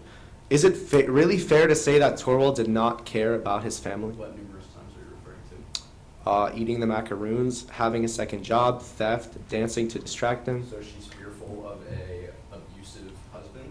Well, Would be too? we're starting to invert the whole jurisprudence process by you're asking questions to the Is it attorney. fair to say that Torvald did not truly care about his family at all? Can't make that assumption. In the opening statement, the petitioner stated that Torvald was not there for the children, but how do you know that, knowing that the play was only covering 5 days of their life? But how do you think it was in spite of that? That wasn't the question. You can't answer a question with a question. That doesn't Okay, work. well, you're judging this based on the 5 plays. This 5 days is all we have access to, so you can't make general assumptions for whatever you're going to lead to your next question by extending the time period, which we have no clue and no evidence of. Well, that was the last question, but that wasn't the question. The question is, how do you know that Torvald wasn't there for the children? We don't, but you don't know. Okay, that's it. That was the answer. Thank you. Do jurors have any questions for these star witnesses? Okay. Nope, okay. Bailiff, could you win mine? All right, we will take a 3-minute break to get ready for closing statements. Yeah, just one of them, please. Thank you. You don't have to ask me. Well, he's the closer. Oh, well then, no.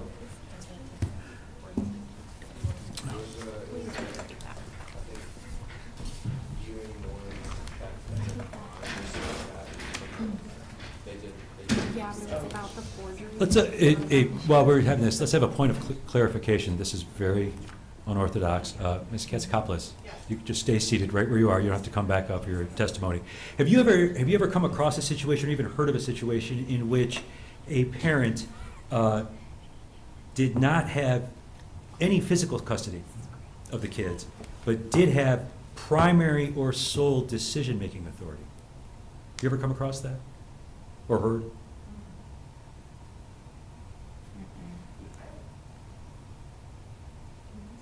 I don't think so. Okay. But I don't think, I mean, it's all just possible. I just It don't is? think Okay. it's so. You think that it would be feasible, like it would be, given the facts and everything, it would be possible to? Okay. That's something that we wrestled with a lot in class, just the feasibility of, okay, thank you.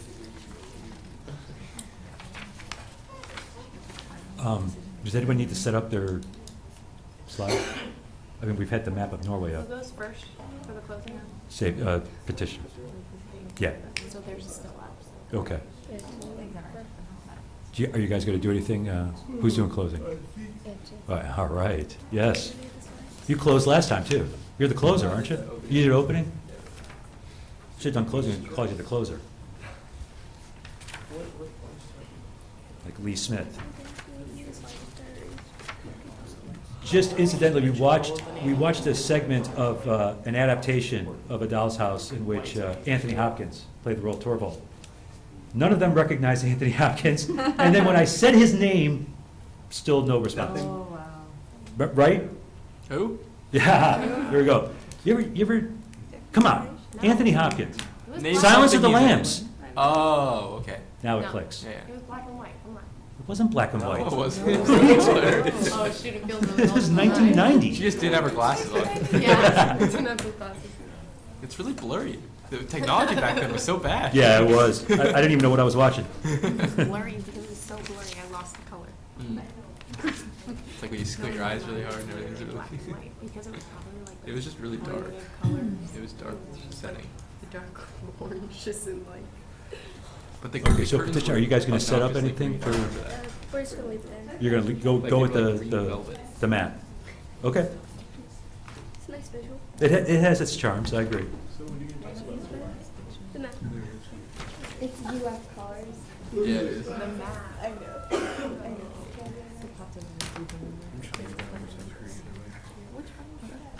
Don't say that while you're up there, though.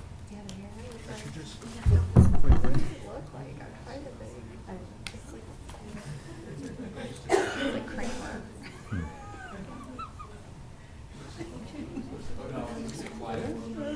What's that? Well, because you're that confident, you don't need to close? It's like we're-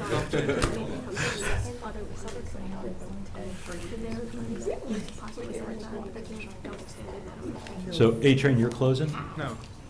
You're closing, okay, got it. Oh, A-Train. I think you said E-Train. Like, you guys are not close to me.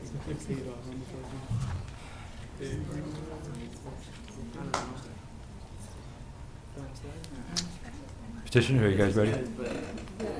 Okay. I don't know. Could you turn the podium so it's facing the jury? Thank you.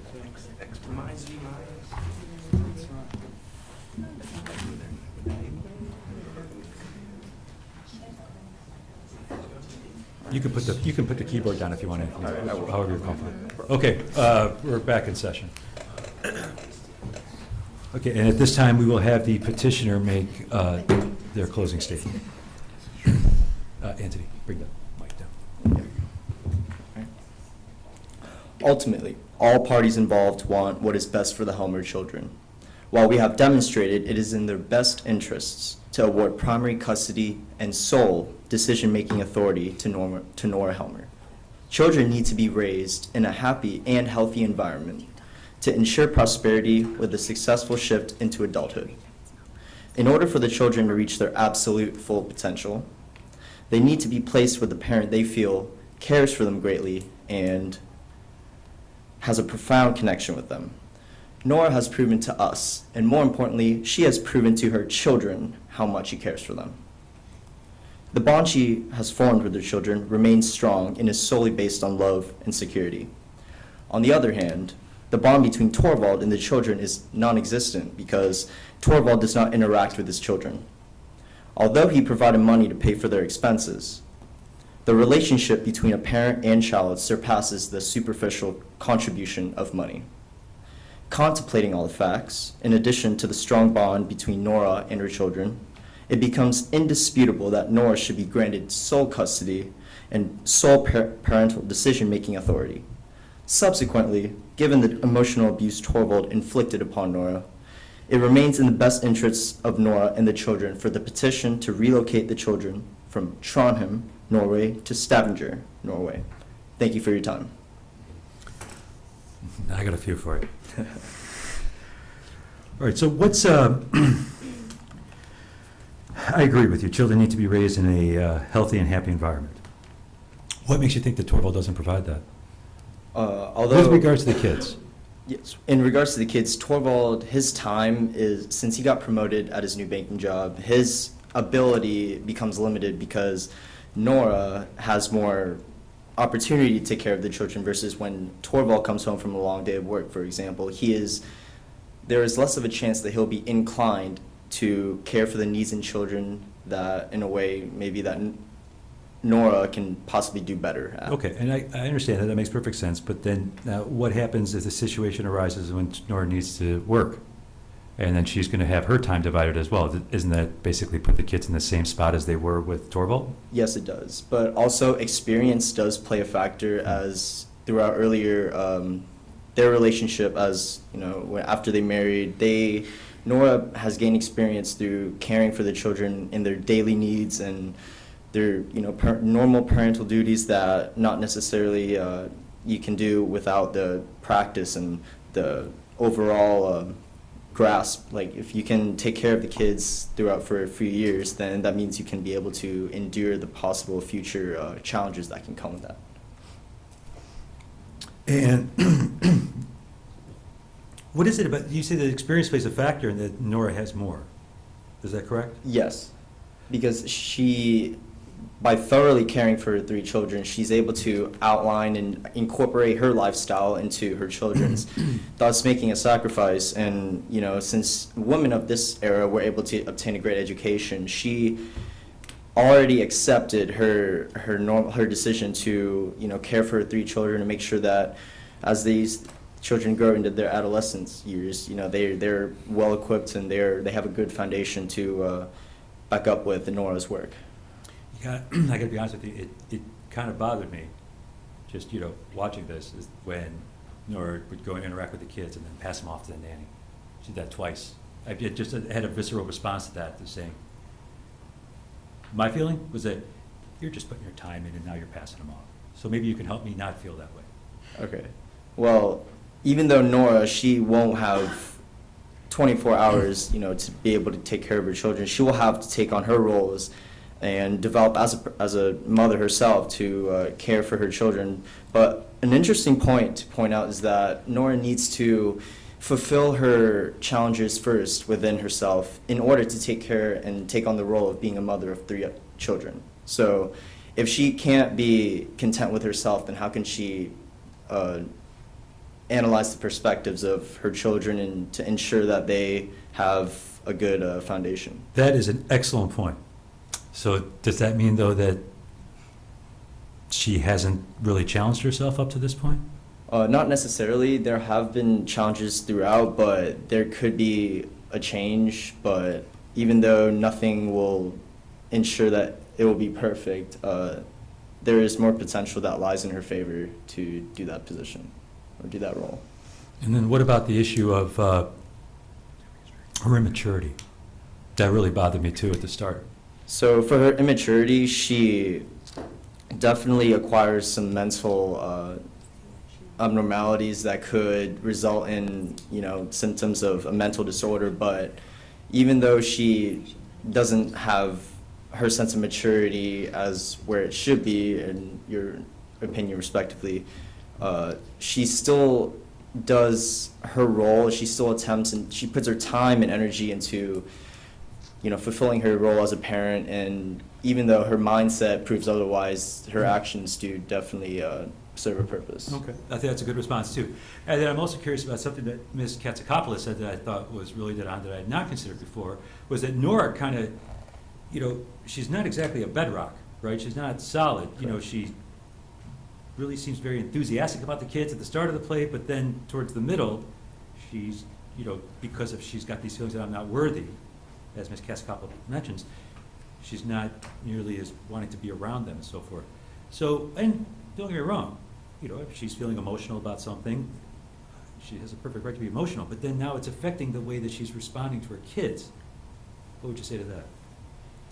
So basically, if it's influencing her kids in a negative way, it might be helpful for her to gain some time for herself, like I mentioned earlier, but in a way that is efficient and proper so that she can go back to take care of her kids as fast as possible.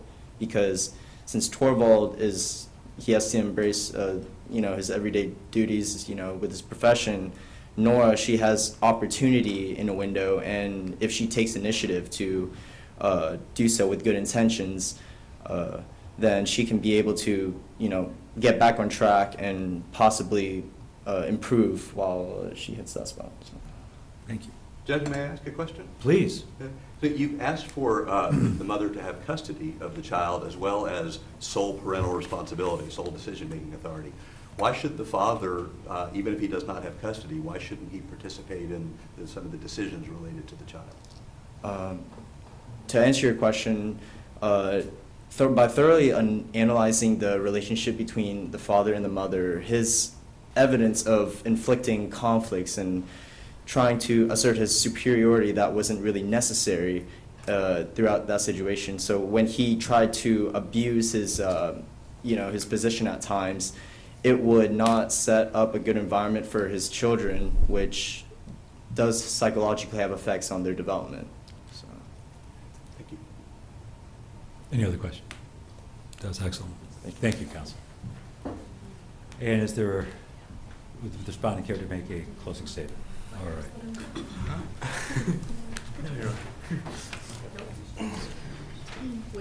We're good.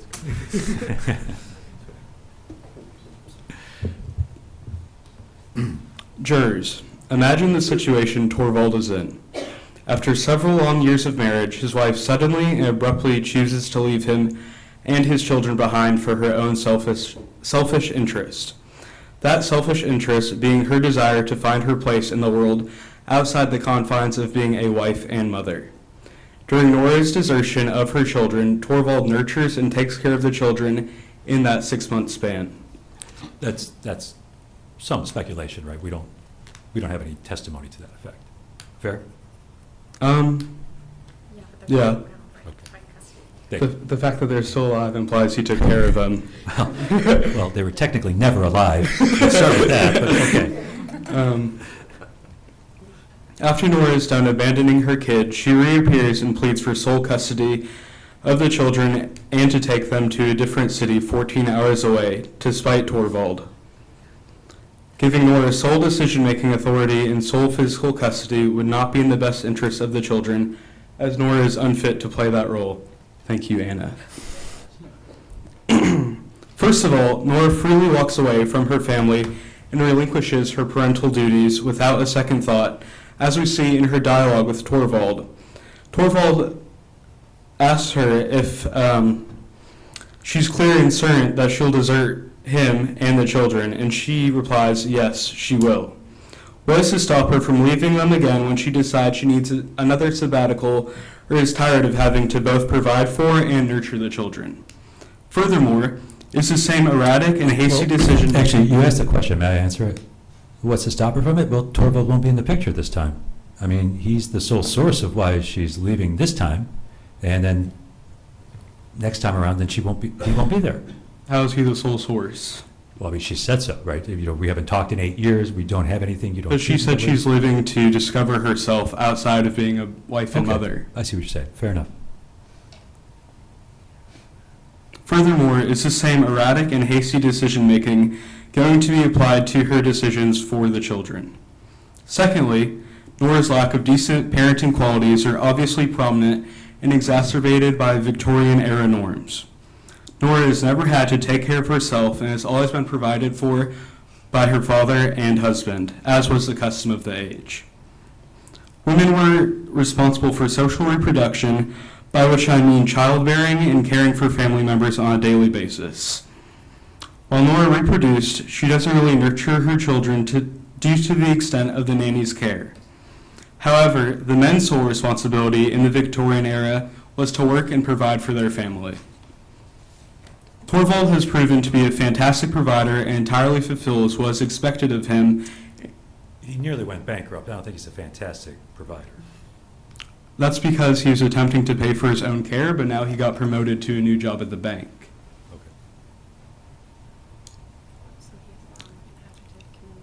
However, Nora is a poor excuse for a parent. If Nora relocates, she will be forced to take care of the children in both a loving way and a financial way, as she will not have Torvald to depend on. Additionally, we want to reiterate with regard to the relocation the tools Torvald had at his disposal. These are the means of communication. These are the means of transportation, and this is the distance from the two cities. Taking all these things into account, the petition for relocation and decision-making authority must not be granted. Lastly, Nora's actions are opposite those of Torvald's. Nora knowingly forges her father's signature and starts the debt drama with Krogstad. This type of deceit and dishonesty is not beneficial in the presence of three young, impressionable children. Torvald would never do such a thing and was willing to swallow his pride to uphold a moral code. Additionally, Torvald understands and adheres to Victorian-era standards by focusing on his family's well-being through meeting their needs financially and getting a better job to more efficiently provide for them. It's a little troubling, Counselor, in that it's like you're saying, yeah, all right, Torvald didn't do a lot with his kids. But that's all right because society didn't really do that back then. He still wasn't showing them. That's in comparison to Nora, where her responsibility would be to only take care of the children. And we see she doesn't even do that efficiently. She just plays with them when she wants and then passes them back off to the nanny. Yeah, except I'm asking about your client right now. I mean, you keep saying that, he's a fantastic provider and all that stuff, and that's all he had to do. You know what I'm saying? What are you talking about? they're still his kids. Why doesn't he show any affection towards them? That wasn't the norm. That wasn't what was expected of him in that era. Okay. And then what about Nora then? I guess that's the other thing that bothers me. When I say bother, I don't mean really bother, of course. Right? But you guys keep going on this thing about, look, she abandoned them, okay, and, can't rely. Torvald was never there. At least Nora was there for part of the time, and then she walked out. Yes, Torvald, there's no indication that he was ever there for them. How can we assume that from the 5-day glimpse we have? During those 5 days, he was never there. I didn't see him say a single word to any of the kids. Didn't see him have any interaction. I don't think that was unintentional by Ibsen. I think he's making a statement there. So how would you address that, I guess, is what I'm wondering. Well, yeah, we may not see him interact with them much in these 5 days.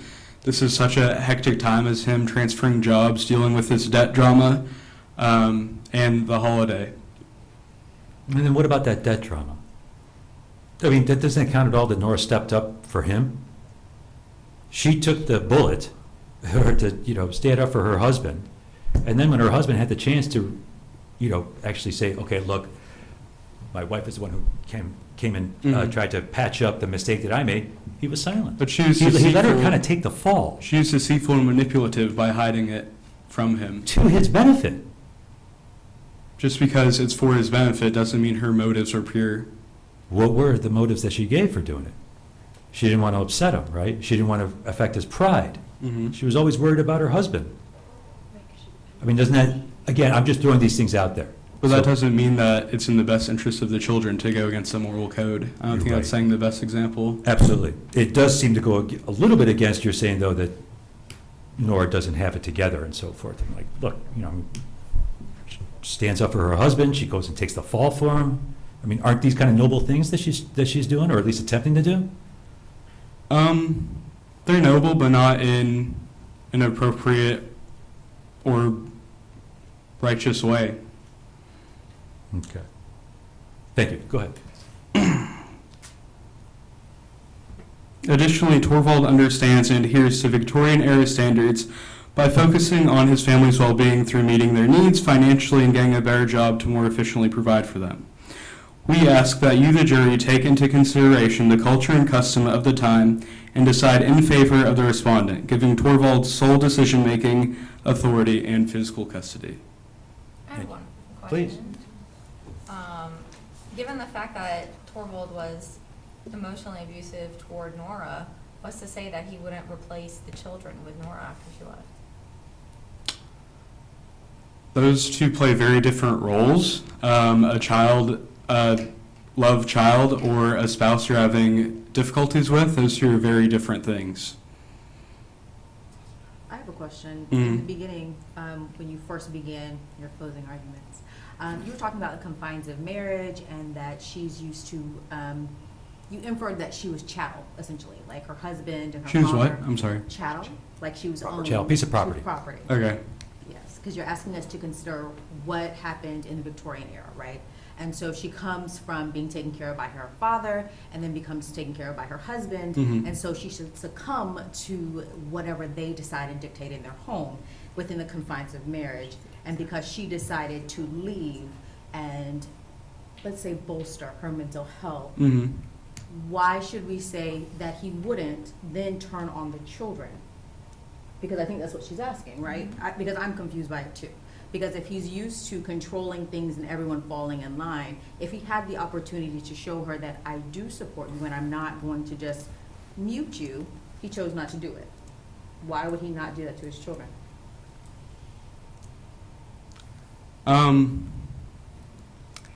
I think that he wouldn't do that to his children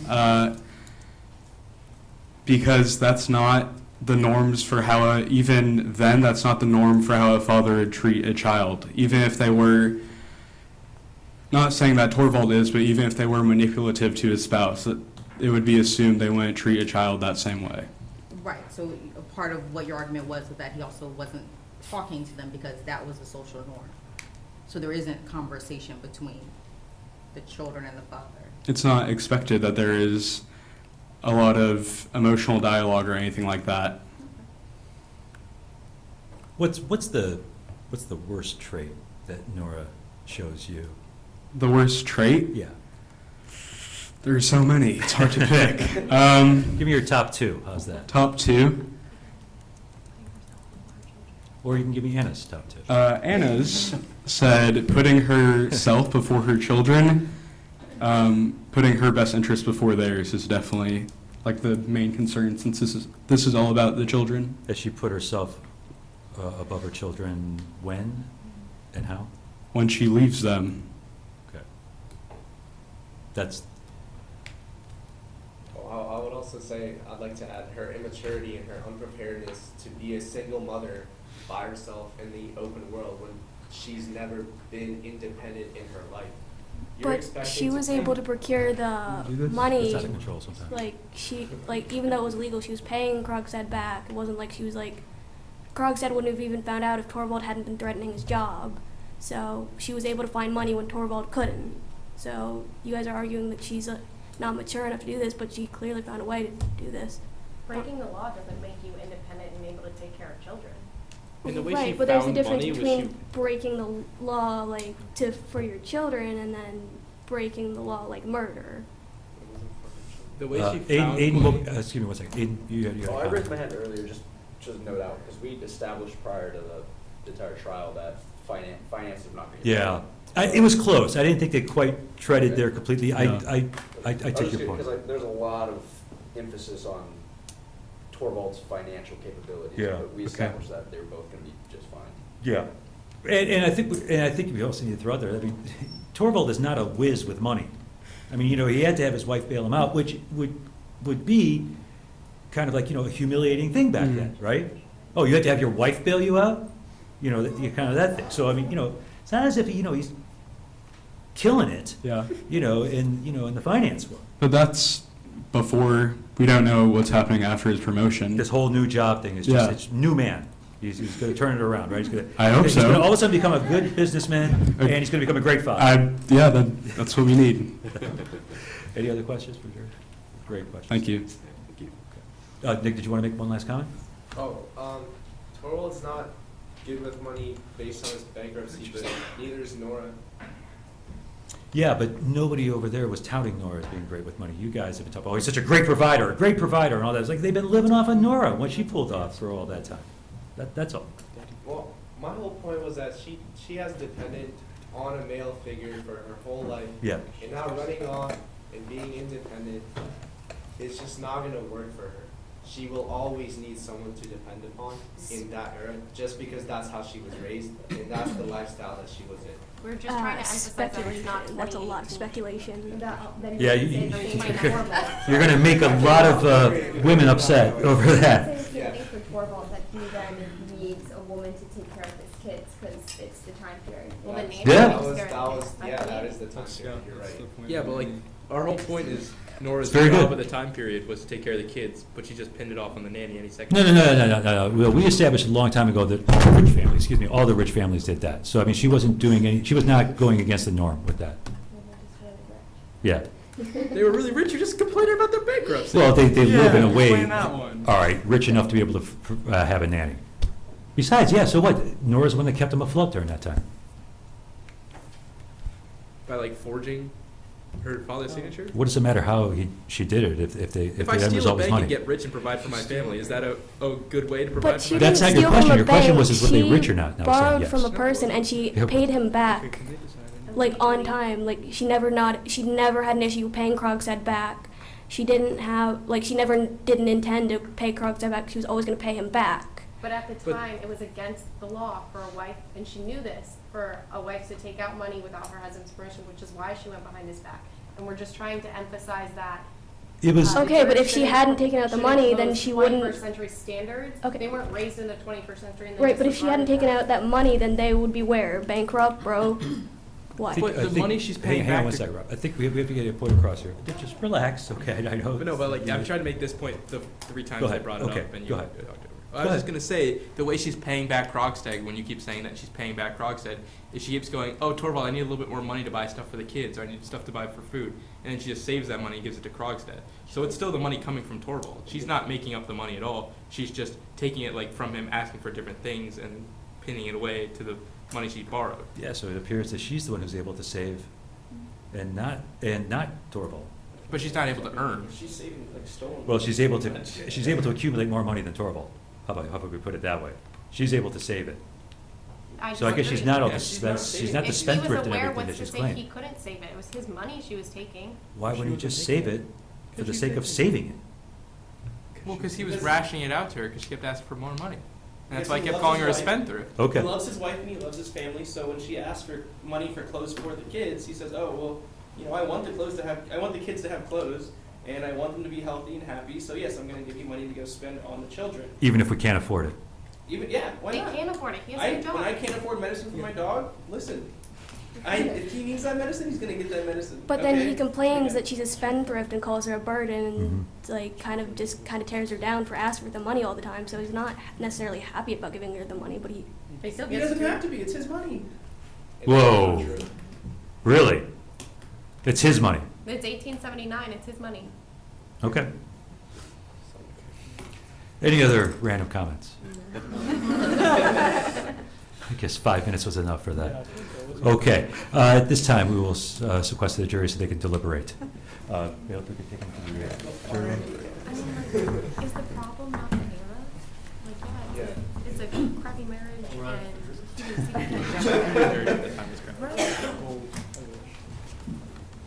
This got way too focused on the parents rather than the kids. He was raised in the 1830s, and you expect him to do all of these 21st century things. I saw the two women, I saw them both close their eyes a couple times when you were doing his clothing, when we said stuff about when he asked what is inequality, and he said that your paper knows that these are children by banning them. The two women both shrugged, made faces, like we lost. Because they're women. I think we should And have like had two guys today's, from in town. today's time, yes, mental health is very important and all that jazz, but like, I think that's not the problem. Yeah, I'll be mad shake. I'm so hungry. Thank you for it. I was gonna ask, I didn't want to be that guy. Can you put the other one up? Put the other map up. The Google map? Yeah, no, that. I Travel this way. That's You the have real to- road. No. Yeah. That's all water. Even that's the real map today. Google Maps fine with That's us. the fastest one today. That's it. I see other yellow lines here that you guys did not. That's a road. What? What? Look at we're The one it's that highlighted the like 16 quickest hours road. instead of 15. We could have picked a longer one. Bridge here. No, that's a road, not a railway. The shortest one we That's a picked. road, not railway. They didn't have There's cars. no roads. No. Come on. What company only? Look, you want to see the map? Look right there. Right there, there you realize. Everything went through Oslo. He had to go all the way to Oslo, then down to Stavanger. I think we could win. It's based not on a that. popular city. Ours was simple. There's But no everything else, way. there's like nothing out No here. way So wants they don't to have a rail, stop. maybe an air balloon. It's not on the coast. It's the old guys on the coast. My head bigger. Not something you put out.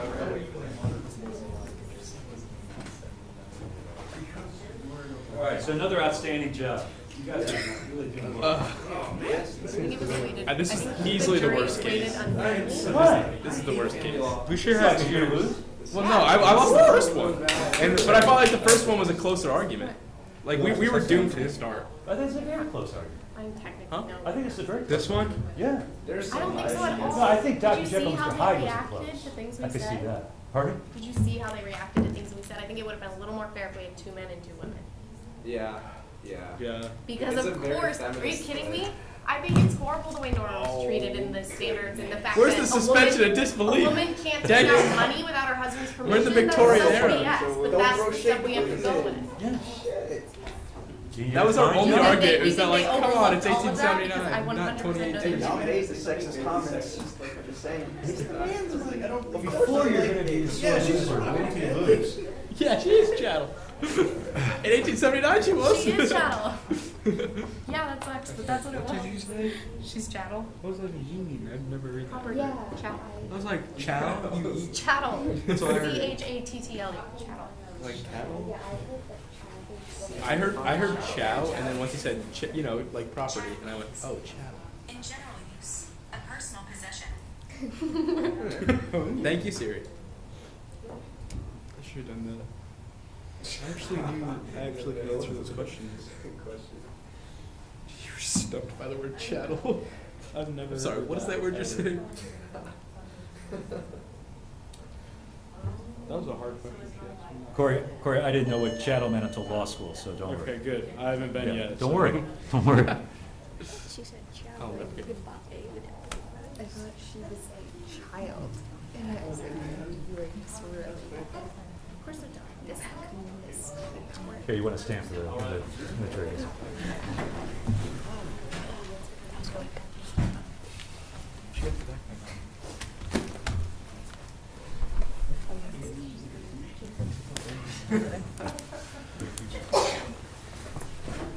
And has the jury selected a foreperson? Yes, I am the foreperson. Ah, excellent. Madam Foreperson, have you reached a decision? Yes, we have reached a decision. And on the issue of sole custody, what did you We find? have decided to award sole custody to Nora. And on the issue of sole or primary decision-making authority, how did you find? We have decided to give the parties shared parental responsibility with final decision-making authority to Nora. Thank you. And would you all care to give maybe just a basis for? Wait. Look, yes. Relocation. Well, if they're both going to be with Nora, they're heading up Yeah. north. Would you like to deny her relocation or no? Yeah, Can you she? could. I'm not going to, so. I guess that kind of makes it moot. Lies, you have to. That's I mean, right. come on. You have relied on that case more than most binding. attorneys. Florida Supreme Court, man. Maybe just some rationale, if you wouldn't mind. Well, we felt that she was really the primary caretaker, and we extrapolated from those 5 days, but based on the relationship and the times, she had been the primary caretaker of the children, and there really hadn't been anything established that showed that he was qualified necessarily to have the permanent custody of the children, or the sole custody of the children. Once we made that determination, the relocation went along with it. If that was the best place for her because of her family or whatever the connection she had, then that's the best place for the children as well. However, we did feel that he had done nothing and nothing to indicate he should not participate in the decisions relating to the children, and that would actually be in their best interest if he did participate. But requiring someone to have the ultimate decision-making authority, that would have been the custodial parent. Anything that I missed there? And I've got to introduce the jurors. This is Paul Silverman. Paul is the court administrator. That means he runs all the courtrooms. And we've been to 2 of them so far, right? And we're going to hit a 3rd. So, we're going to make sure that... That's why they asked me if it was okay to leave. You have to sign off on that. And then we also have Petra Pindar, who runs the mediation. And if we've talked about before in class, every single civil case has to go to mediation. And Petra's fortunate enough to be involved in all of them for Alachua County in one way or another. And then lastly, we have Catherine Mockler, who is an attorney as well. All 3 are attorneys. And Catherine is here in the county and specifically runs the family law, or family, what would it be called? Civil general. Civil general, Family, okay. all of it, yeah. Including family. Yes. All right, we got that in there. She and I were actually in the same class in law school. Also. Really? Yes. Oh, that's really Same cool. class, the same classroom. Yeah. Wow. Any other comments? If you wanted a couple, please, on absolutely. On the legal side of it, just a couple of suggestions, if you like. On Absolutely. The direct exam. First of all, I thought you guys were great, extremely articulate, really good, had a really good understanding, and were passionate about your positions. Okay, the direct examination. One thing I thought of Maria, I thought your questions were really good. When you're doing a direct examination, you're telling a story to the judge and the jury. Okay, and the order that you ask those questions are really important. Okay? So you want to start broadly. What's your name? What do you do? Tell me a little bit about how you know about this case, and then finish with your strongest point. So your strongest point, or her strongest answer to you, was that the father was emotionally abusive. You kind of buried that somewhere in the middle. In fact, after you asked her that question, your next question was about the distance, the relocation. Right. And to which she said, yeah, I think that might be a problem with the relocation. So you don't want that. You want to. I was expecting a different answer, but. What's that? I was expecting a different answer. There was something in her deposition that led me to believe that I would have gotten a different answer. But. And just generally, that was just an example, but just generally speaking, you would kind of want that upside down pyramid, broad to the really point. And especially then, just to follow up with what Paul's saying, is that then I asked those questions, right? Then I was asking about that emotional control and so forth, and so that should maybe was more cues as to if that's a pressure point, just like Mr. Silverman's saying, you want to hit that. Right. Absolutely. And then the cross-examination, you don't want the witness to be able to answer all different ways. Again, you want it to be very specific, yes or no questions only. There was one exchange I thought was really interesting where you made the classic mistake that every young new lawyer makes. Okay, you asked her a couple of really good questions. Are you an expert in the 19th century Norwegian? No. Are you an expert in marriage? Things along those lines? No. Okay. You stop at that point, and then you argue to the jury in closing. She's no expert. She doesn't really know what she's talking about. You ask the next question, well, why do you think you're able to give an opinion? Now that opens it up. Now she can tell you why she thinks she can do it. So in cross-examination, the fewer questions that you can ask, the better. Right?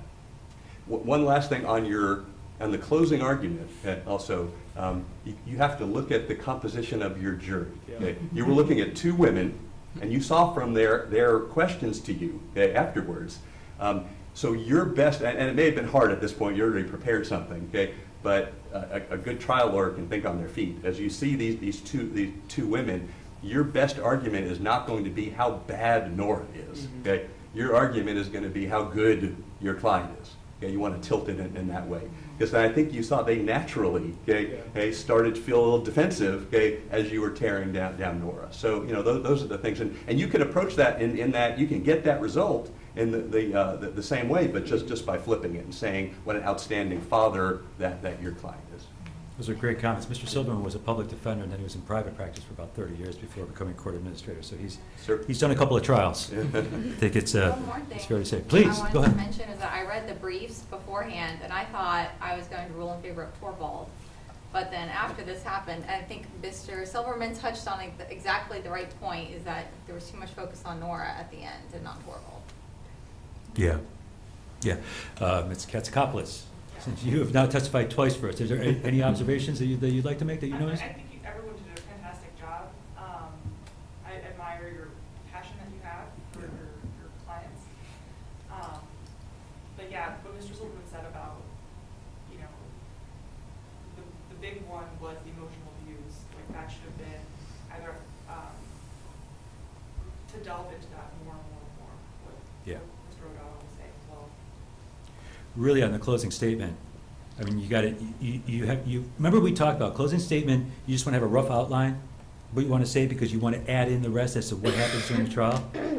What you say in closing statement is exactly what Mr. Silverman was talking about. Is that the court's expert witness, Ms. Katsakopoulos, stated that there was emotional abuse on the part of Torvald.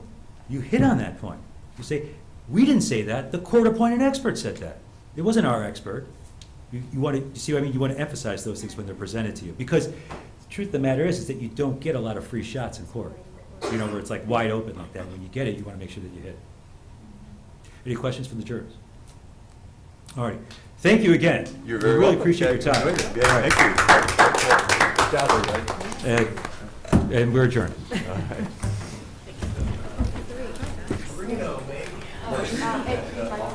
Yes, right.